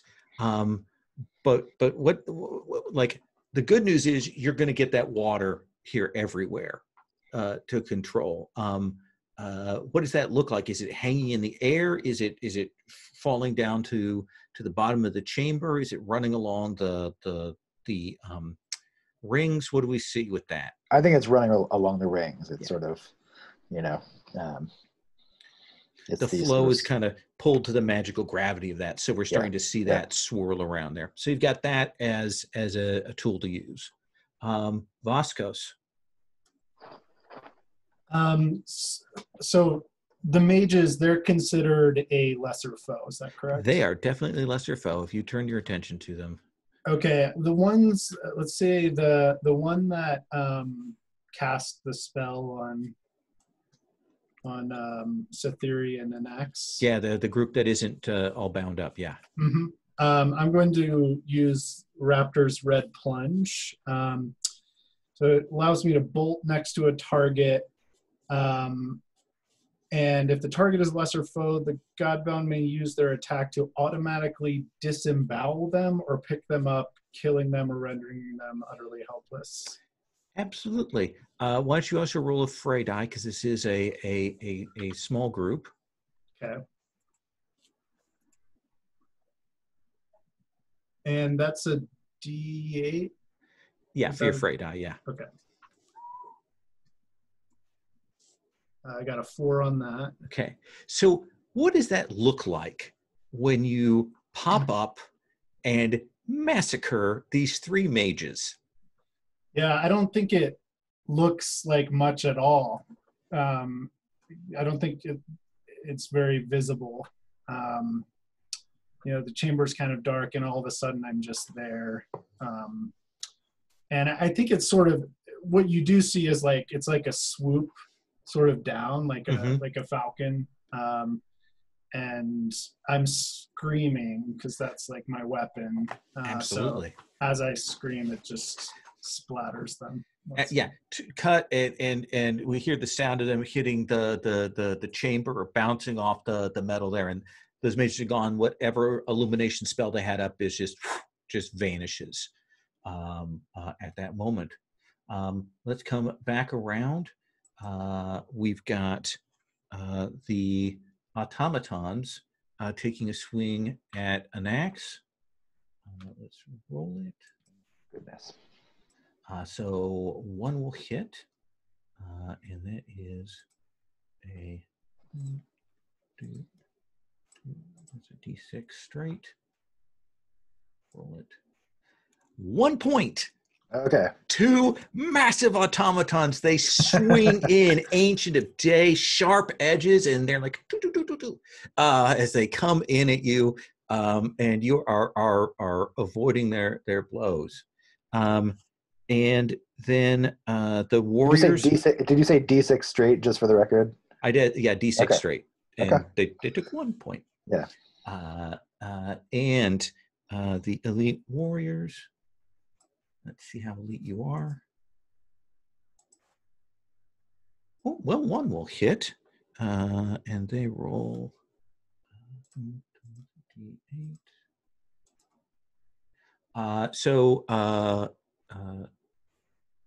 Cytheria, you're going to take 2 points of damage, essentially, as these guys are swinging with blades, cutting in at you.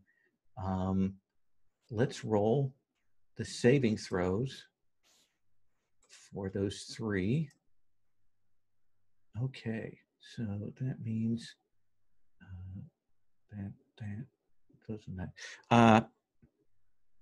that is less than their save. Can I have you roll 2 fray dice for me, an axe from your vines? Yeah. Sure. 4. No. 4 and 4. 4 and 3. Sorry. 4 and 3. Okay, so let's take a point each. And then I'll go to 13, then I'll go to 14. So they are still stuck. The other automaton is moving up and is hunting around. Can I have you make an evasion save for me, Vascos? Sure.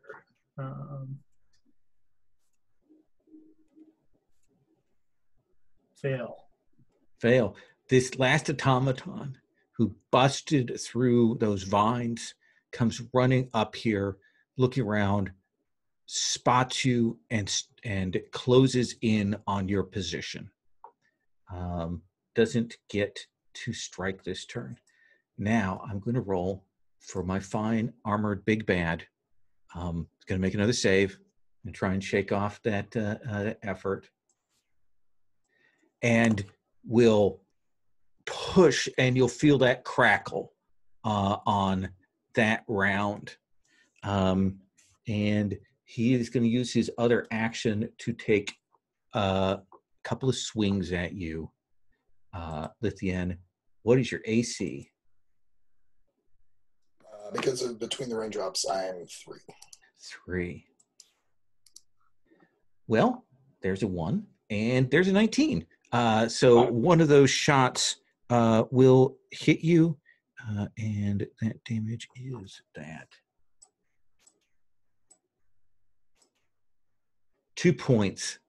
Swings out, clips you, is moving, but doesn't quite land the blow there. Let's come back to Cytheria.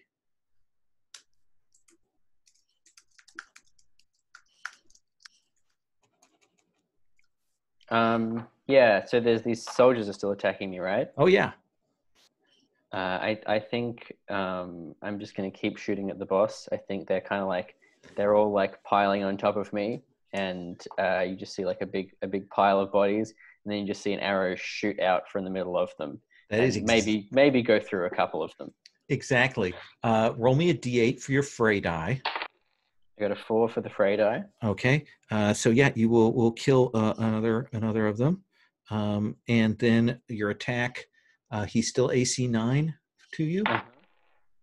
Oof! I rolled a 4, so that's plus. So it's your base attack bonus of 3, plus 9 is a 12. Plus, what's your dexterity bonus? 2. So that's not going to hit. Yep, that is going to miss on that. Although you do dispatch some of them, the shot goes wide, particularly because he kind of busted out of that hold and didn't get struck that time. Lithian. Now you get a choice. You got this guy you're fighting. Got what do you want to freeze him? You want to fight him? And you've got these controls that's telling you that there's a level threat coming in. Because he broke free, do I get my effort back? You do get your effort back, and you can recommit it if you want.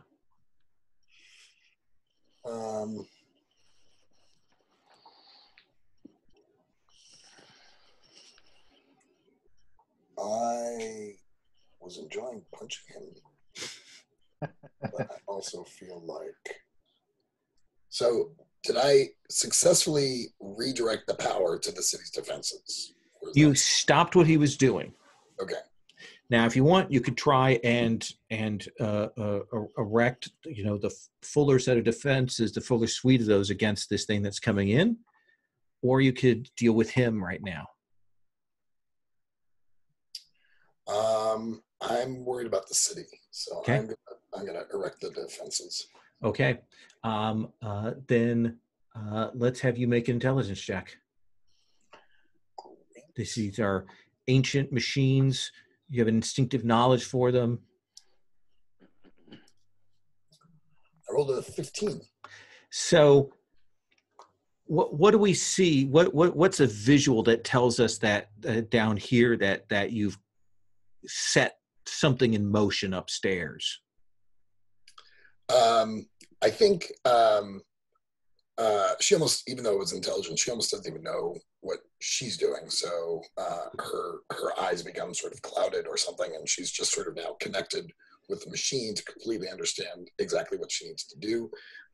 She is kind of moving very quickly, shifting knobs and valves and things, and the magical display that's kind of sort of holographically showing us, giving us indicators, changes and becomes kind of a map of the city around all the rings, and almost aligned with the rings. And we start to see some of those rings glowing, which represent different city defenses. And anyone who's looking at it knows what the ocean side of the city looks like. I assume it's the angels that are coming. So it's the ocean side of the city, and that we see these kind of holographic barriers kind of shooting on.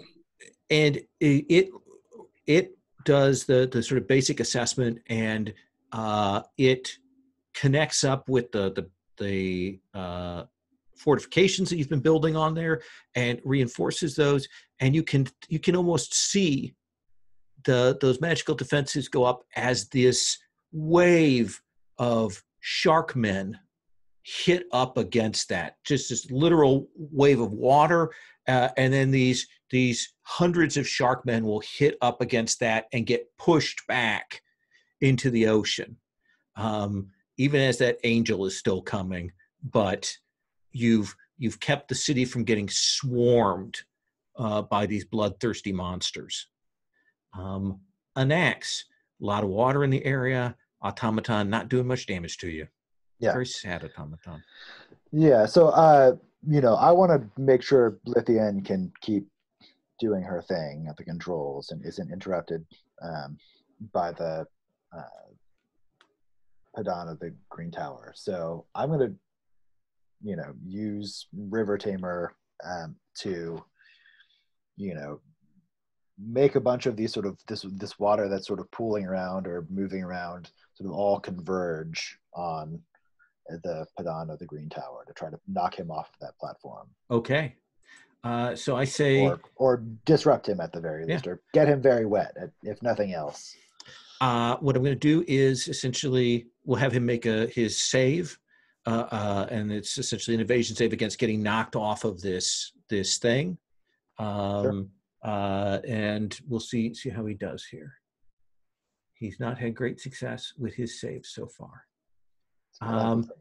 He will get pushed off because it's just on the number. He will get pushed to the edge. And as he gets pushed, there is that moment where he slams his fist into the metal and kind of grabs on and scratches, and the water is rushing over him, and he stops before he goes off the edge. But he's definitely pulled away from Lithian.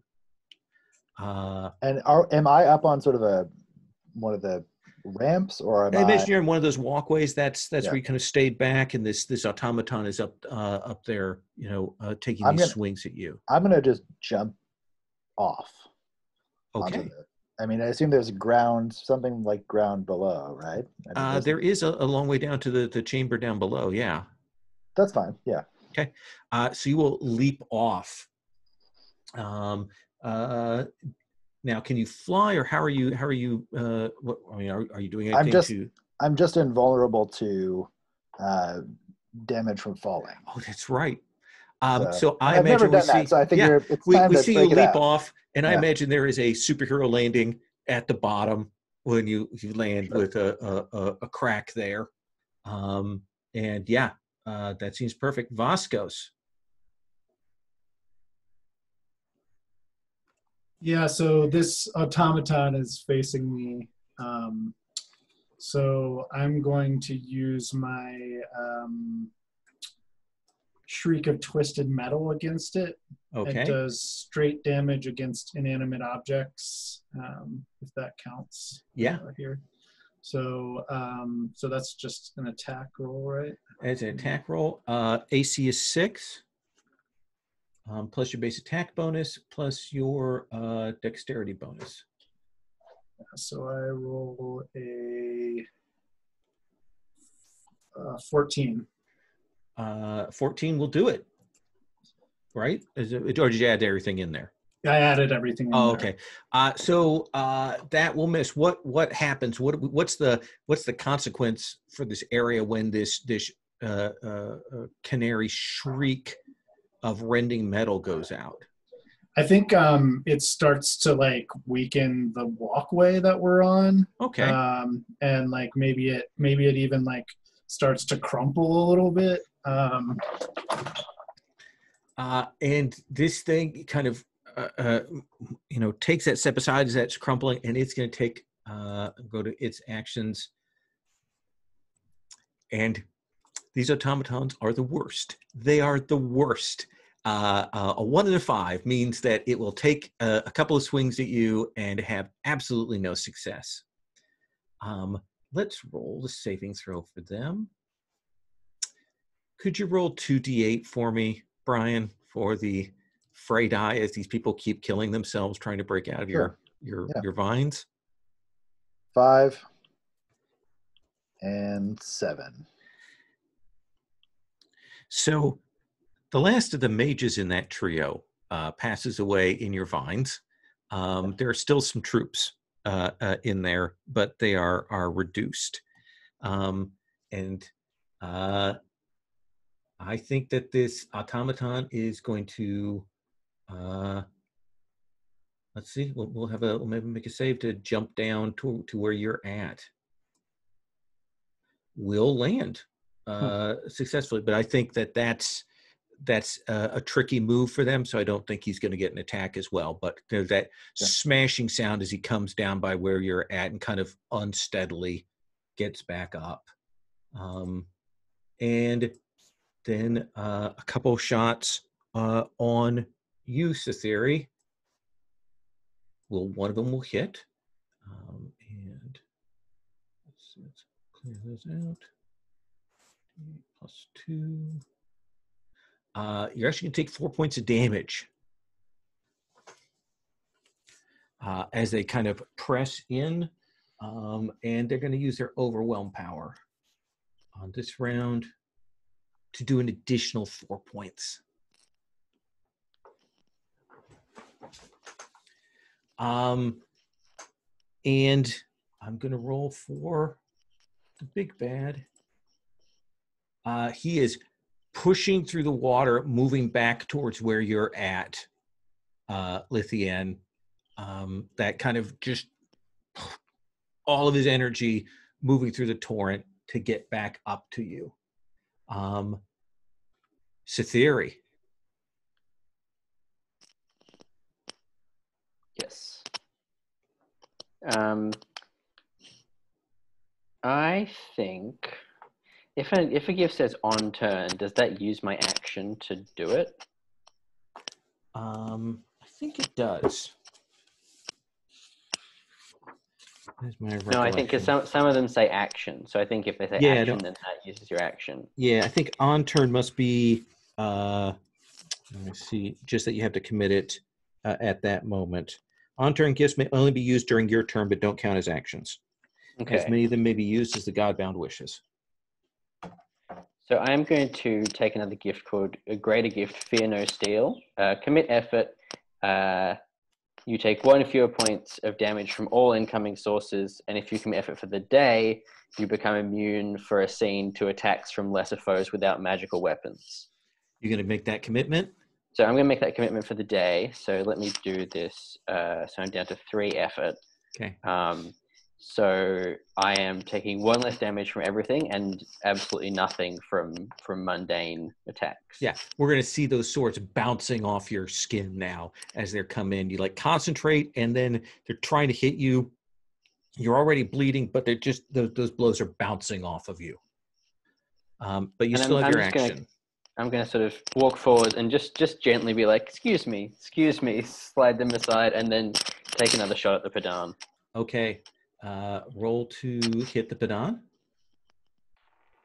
I got a 15, so that must hit. Yeah. So go ahead and roll your D10 plus your dexterity bonus. That's 3 plus 2. Yeah, so I rolled a 5. Rolled a 5, so that will do another 2 points of damage. So to that, and then roll your D8 for your fray die on these troops. 2. 2, so 1 more point of damage there. Lithienne. Have I successfully protected the city, or is there more to do there? You think that you can probably erect, if you want to spend your action, erect some more defenses against the angel to slow it down. You know, it feels like the shark people can be held off by the defenses just as they are. The angel can be slowed down from its progress inward if you spend that action. Or you can try and take the Padan down, who is coming up to you. I think she is still preoccupied with the city and confident in her companion's ability to deal with the Padan. So then tell me, let's not make an intelligence roll. Just tell me, what are the defenses against this enormous figure, 30, 40 feet tall, trying to walk into the city, all made of weird angles and stuff. What are the defenses that the city can put up to slow it from getting in here that you will activate? I think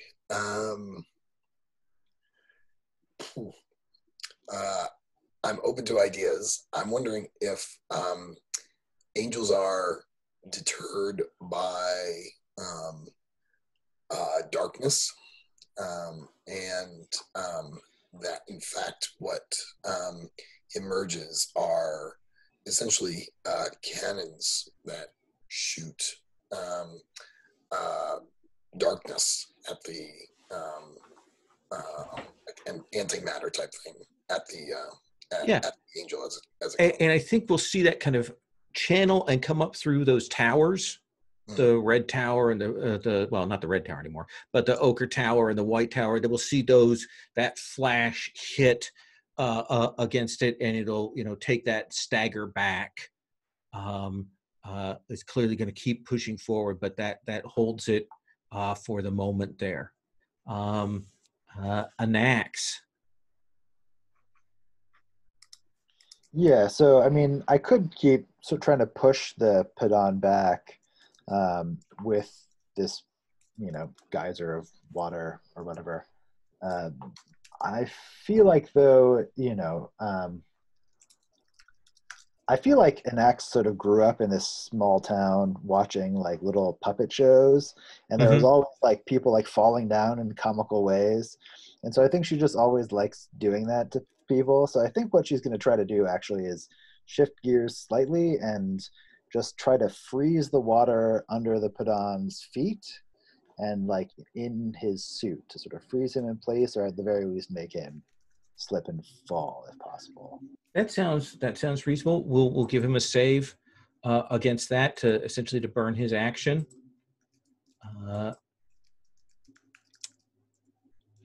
So that's a 2. So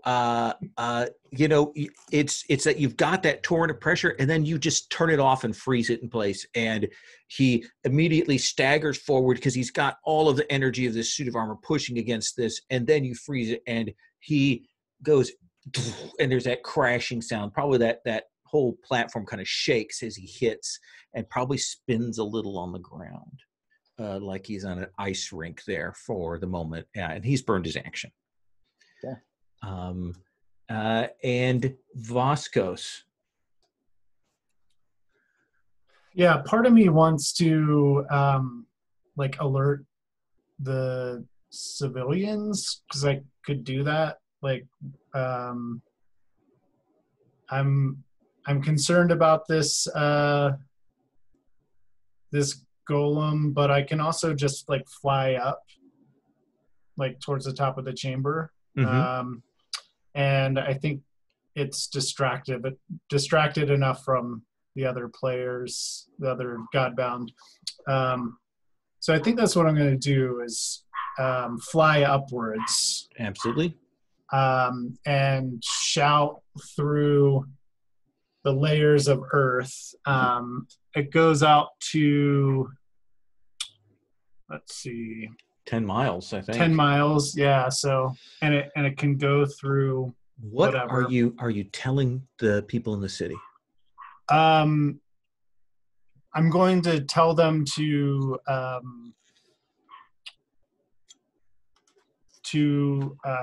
man the defenses and to take courage, basically, in so many words.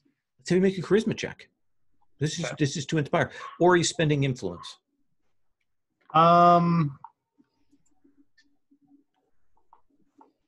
Yeah, why not? I have 2 left, so.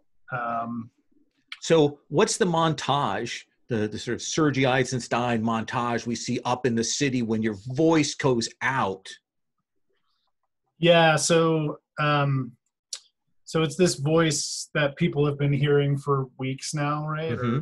Or however long, and I think it's, you have like these montages of like families sitting at dinner, right? And then like they all look up and like suddenly they all like leave the table and like you see them walking out of doors, and then another montage cut to like some guards like erecting a barrier on the beach, and cut around to like, people swarming around the towers, and meanwhile there's this like big shadow looming in the distance. And you can tell that the city builds on this device builds on what the city has erected. So there is a certain amount of force that's added by the people coming out to do this and erecting those barriers. And it's using those to help bolster its defenses there. And yeah, people are moving, and your chorus will reach every corner of the city, from the urchins of the Char to the warriors of the towers, to the tradesmen in the streets, will be out and moving. Let's come. So there's a brief scene where we see the troops trying to slash you unsuccessfully on this round, Cytheri. That's one thing. And then let's roll for them. The warriors, so supposedly elite warriors, remain stuck in the vines. Can you roll me a D8? Sure.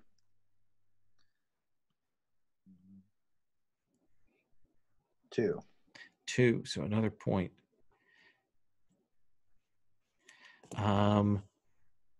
You flew away from the automaton. The automaton's looking for another target. Voskos, so it'll move to close the distance towards where Cytheri is. And the automaton that jumped down at you and Axe is going to try and take a couple shots at you.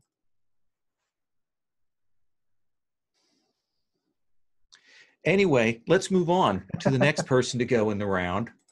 I mean, somebody's got to make they're just a little rusty joke. Yeah, that's gonna have to happen. So, and the Padan is has to burn his action getting up, essentially with that save roll.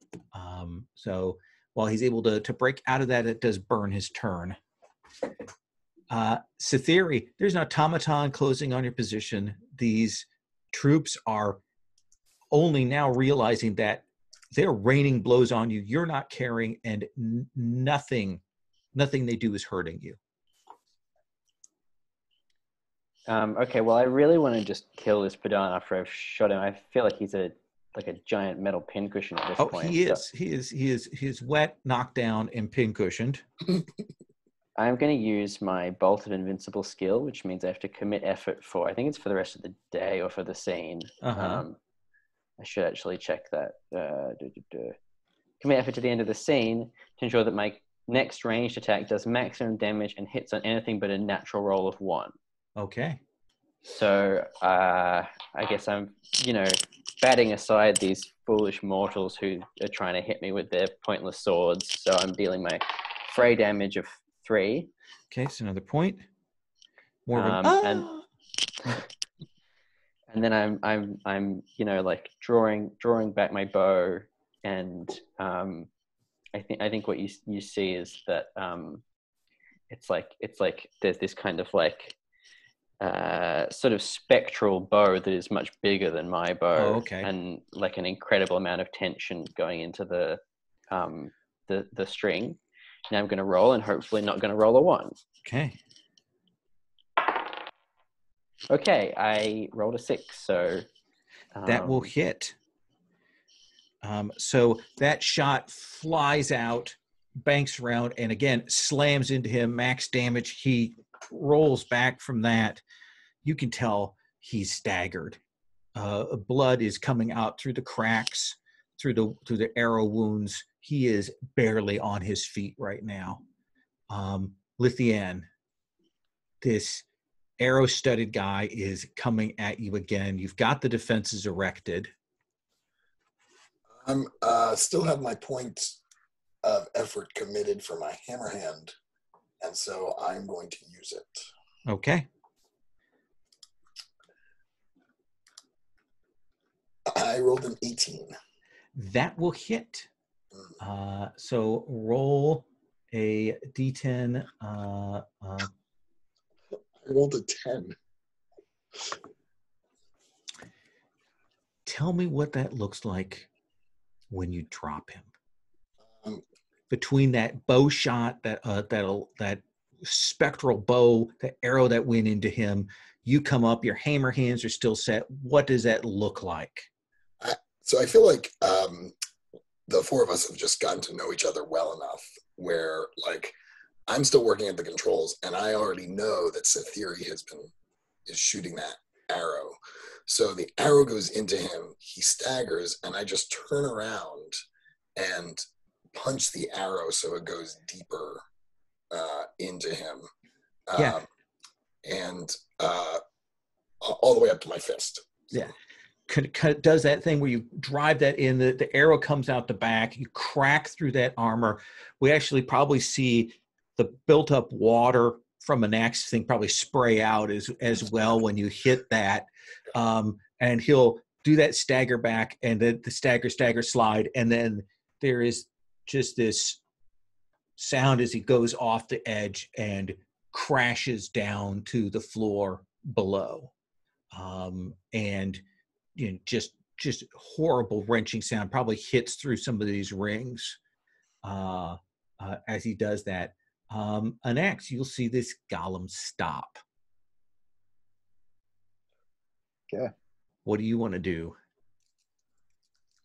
Okay, so the golem is stopped. There's some sad troop still, and a couple troops still in the vines, right? Yes.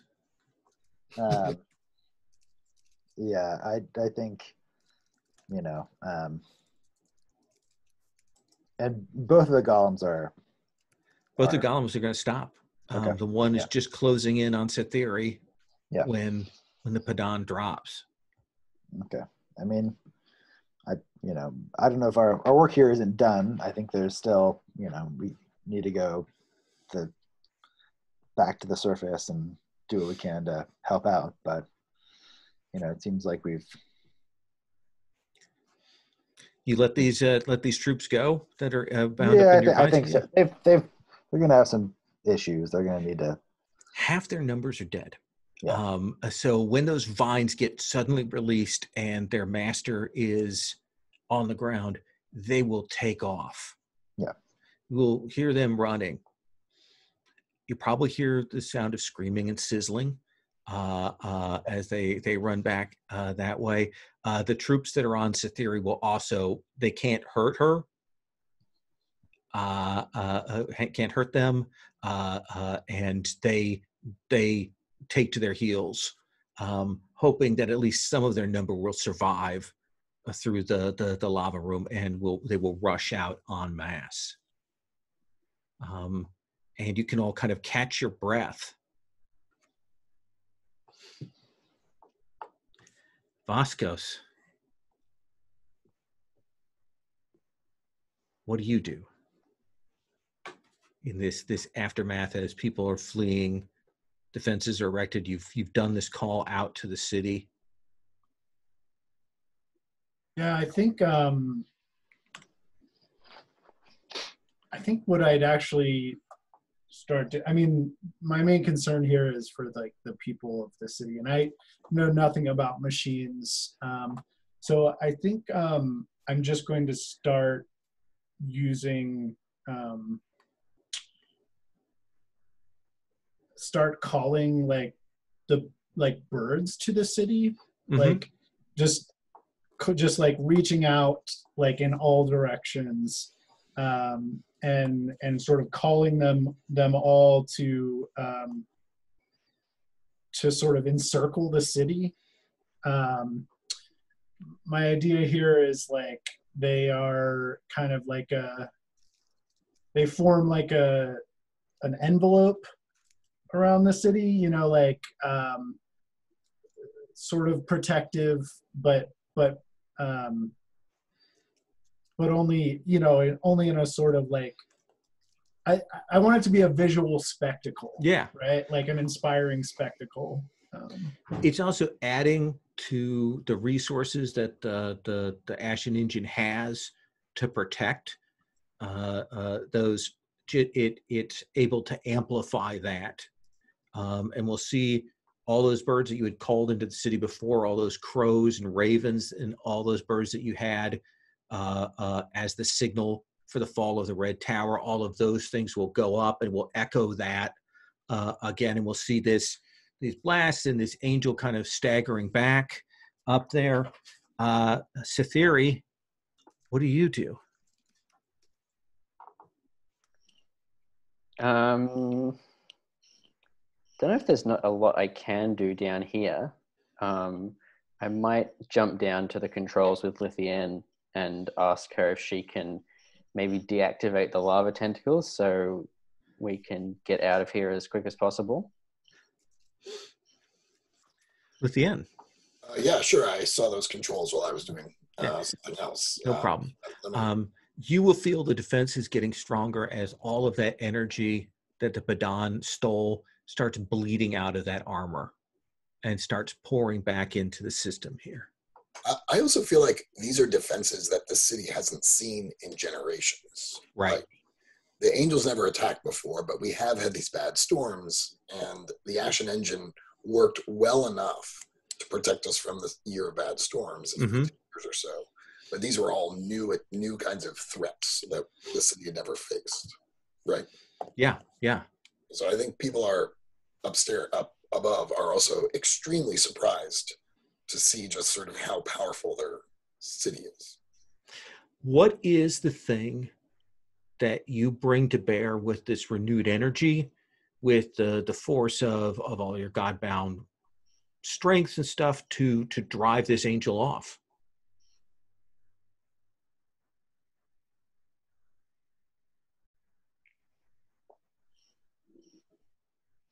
Were you asking one of us in particular? Or? I'm asking you. Oh. Cytheri, or rather, Lithienne, you are our master of the defenses at this moment.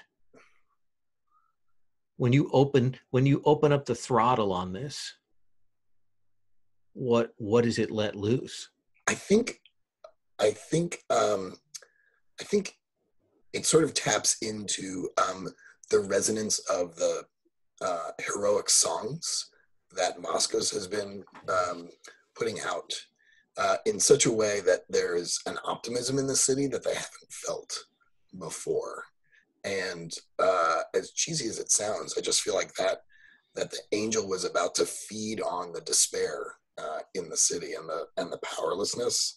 And now the citizens, having felt these heroic songs, having seen these defenses, having gotten a sense of what their city is capable of, they feel stronger, and they feel empowered, and they feel optimistic, and that is causing some the angel essentially to wither away. It's pulling back away from this, both the sort of physical defenses and this channeling of those emotions. Yeah. Anax, let me ask you this.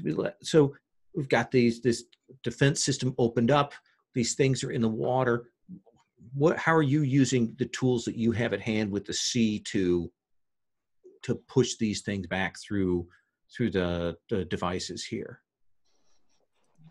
So I think I feel like the sailors in the city have always been a little bit sort of a clan apart, and so they're but in a weird way, this is like this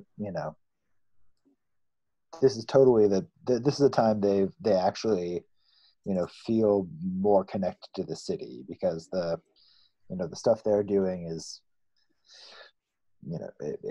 they realize that they're sort of a part of the city too, in a way. And so they're I don't think they're out in the water trying to mix it up with the angel. I think they're not idiots, but they're they are sort of on the keeping an eye on the waters, and you see sort of sailors and captains sort of running back and forth with nautical instruments and sort of gauging, taking measurements and gauging things. And the captain is particular captain is speaking with people on the docks and sort of conferring with high-ranking civilian officials, and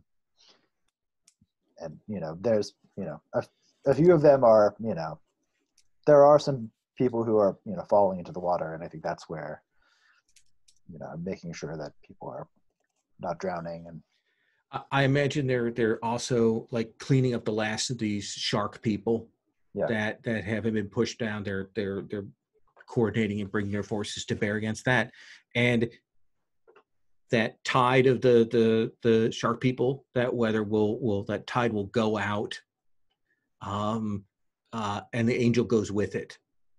Between the water and the despair, it will move away.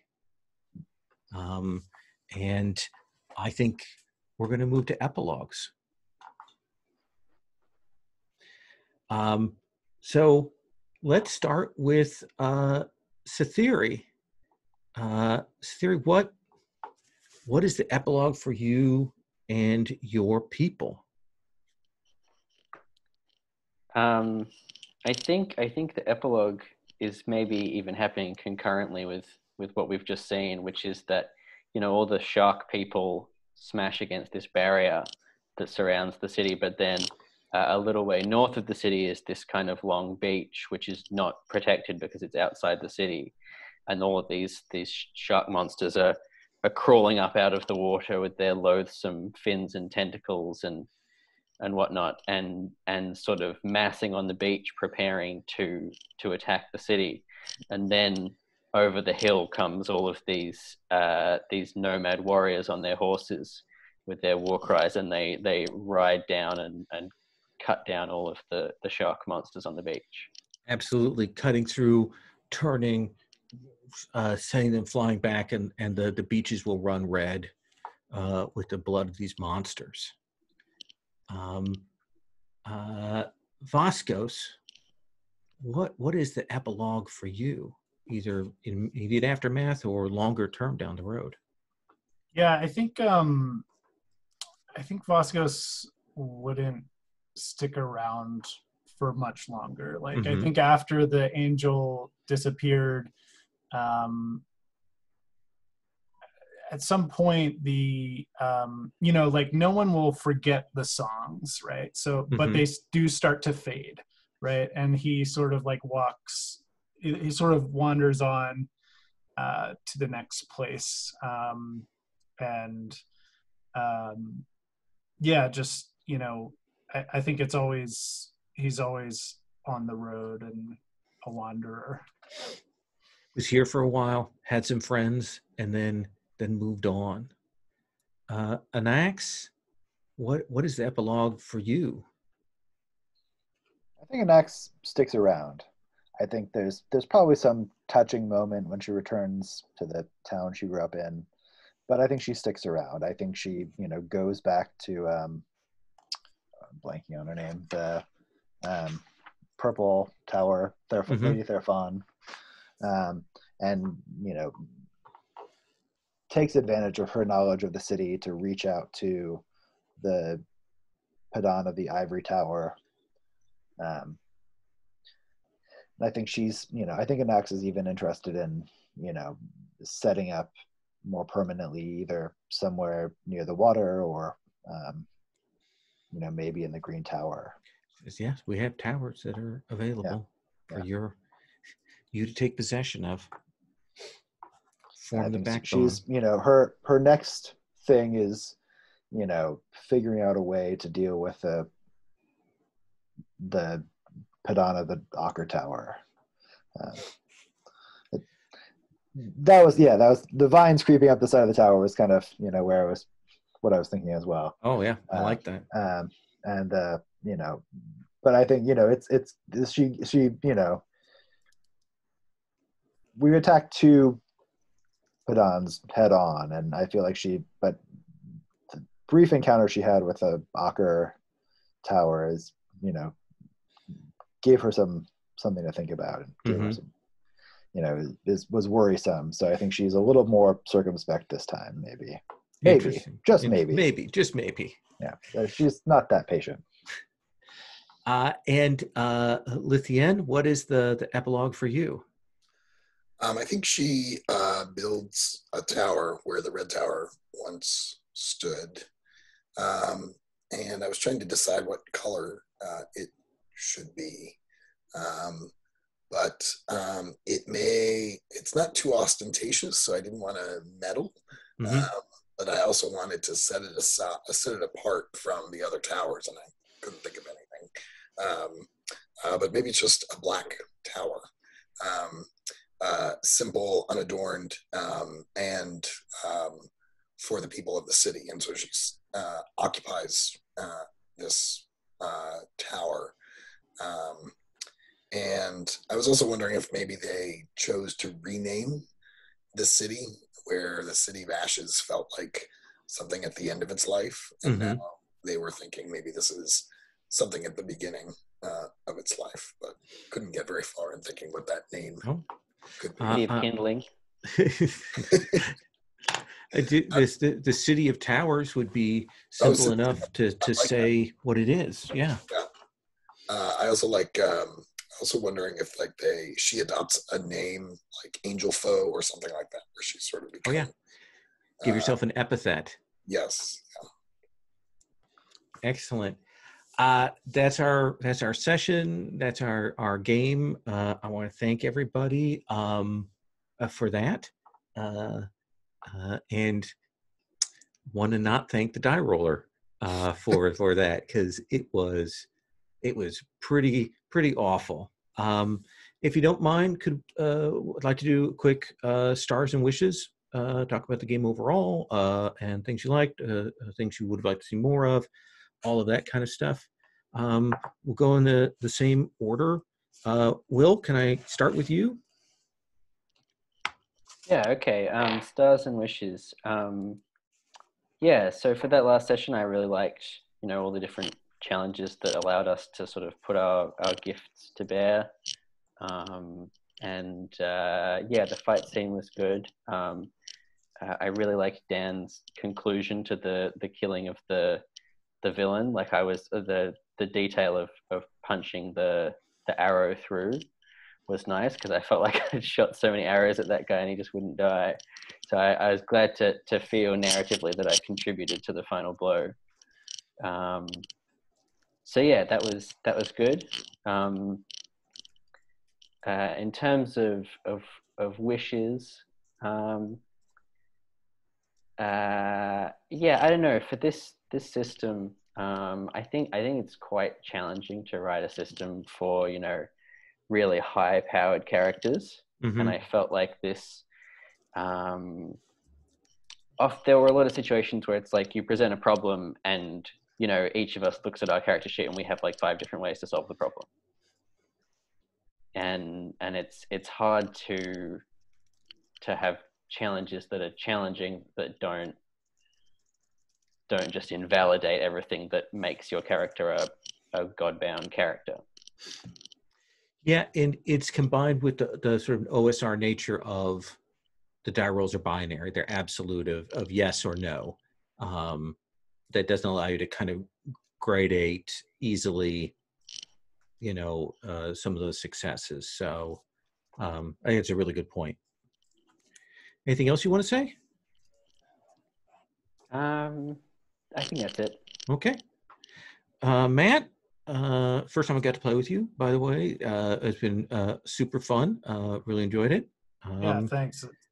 I've had a lot of fun too. Stars, wishes? Yeah, so just a little detail from today that I really liked was Brian's detail of like the vines coming out of the green livery. I thought that was really evocative. Super cool idea.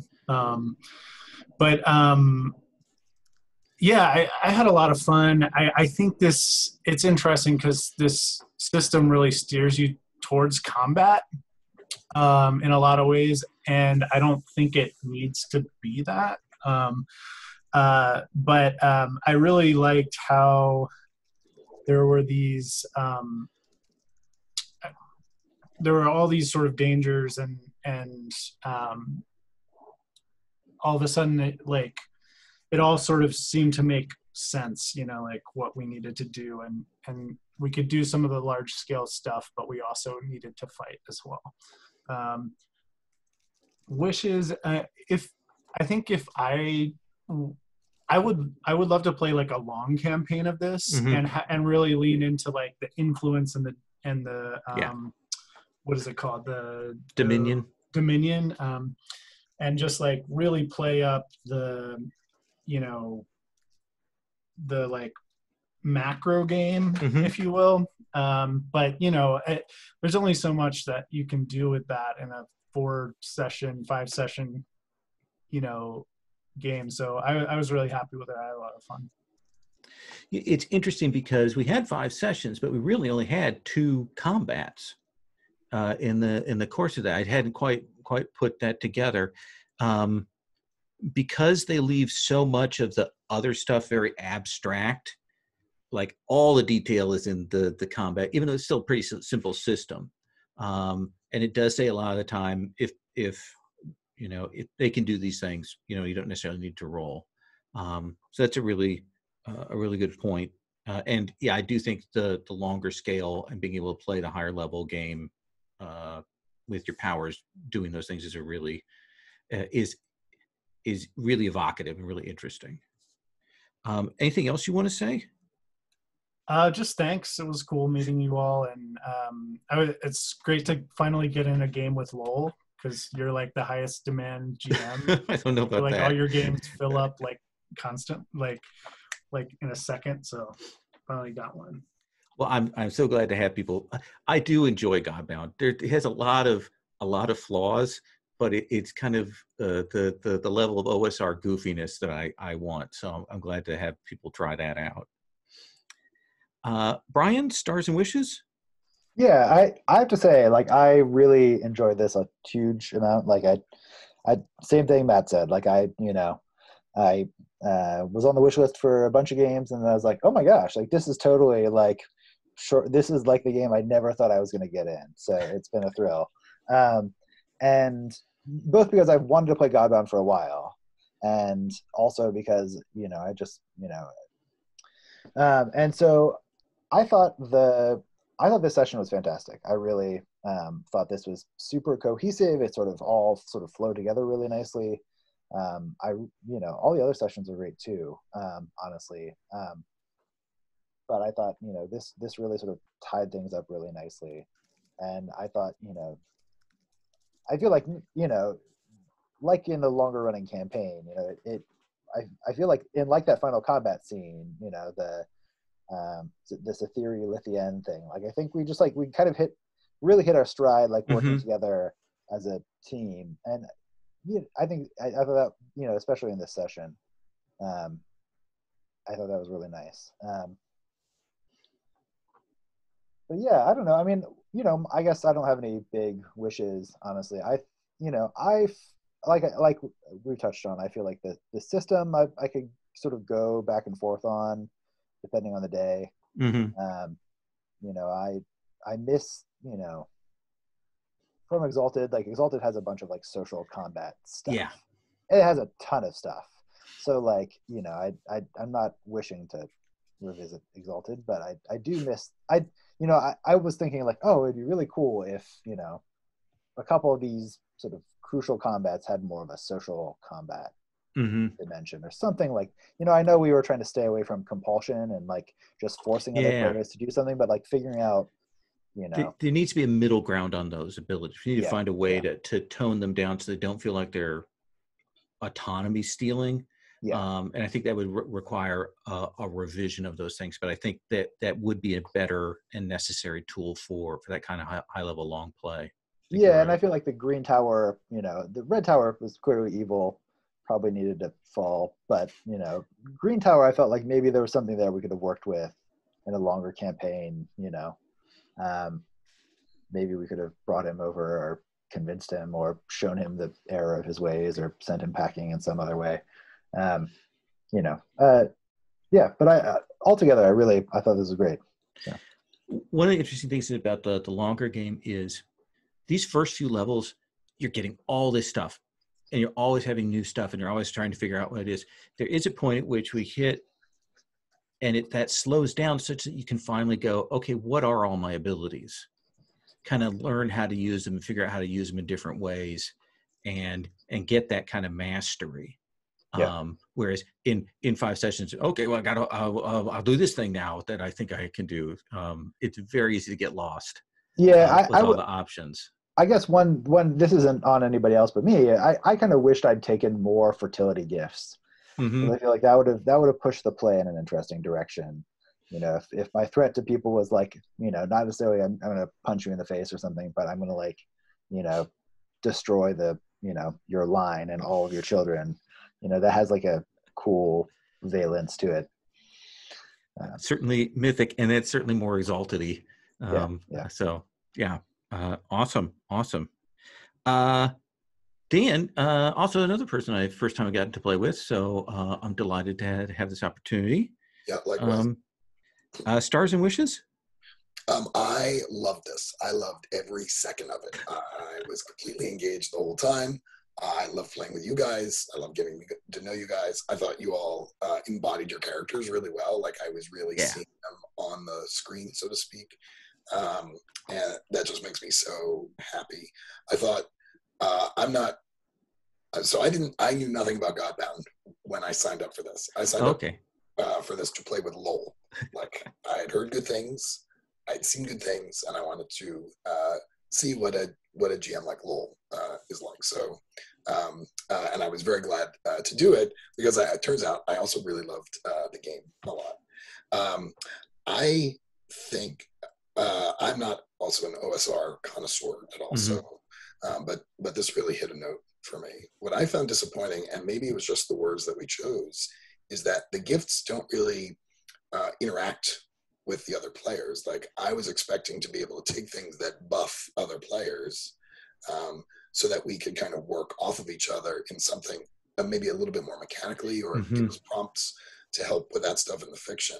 But I think we're really kind of pushing against the system to enable us to work together more. And I mean, if there's anything that's preventing me from playing this again, it's like, it's that. It's I want the abilities to be able to work with each other.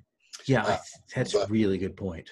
But I would, in a second, if I had time, if we all had time, do a 12-session arc with us, because I think a longer campaign would be a lot of fun, even with the same characters. Good. Anything else you want to say? That's it. Thanks. Thank you very much. I love this. This is 5 great sessions. I had a great time doing this. Yeah, the tick tock.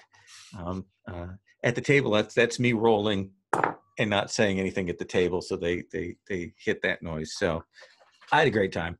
I loved the way everybody made up. I love your characters. I love the material that you put out there that we were able to weave together into this coherent story.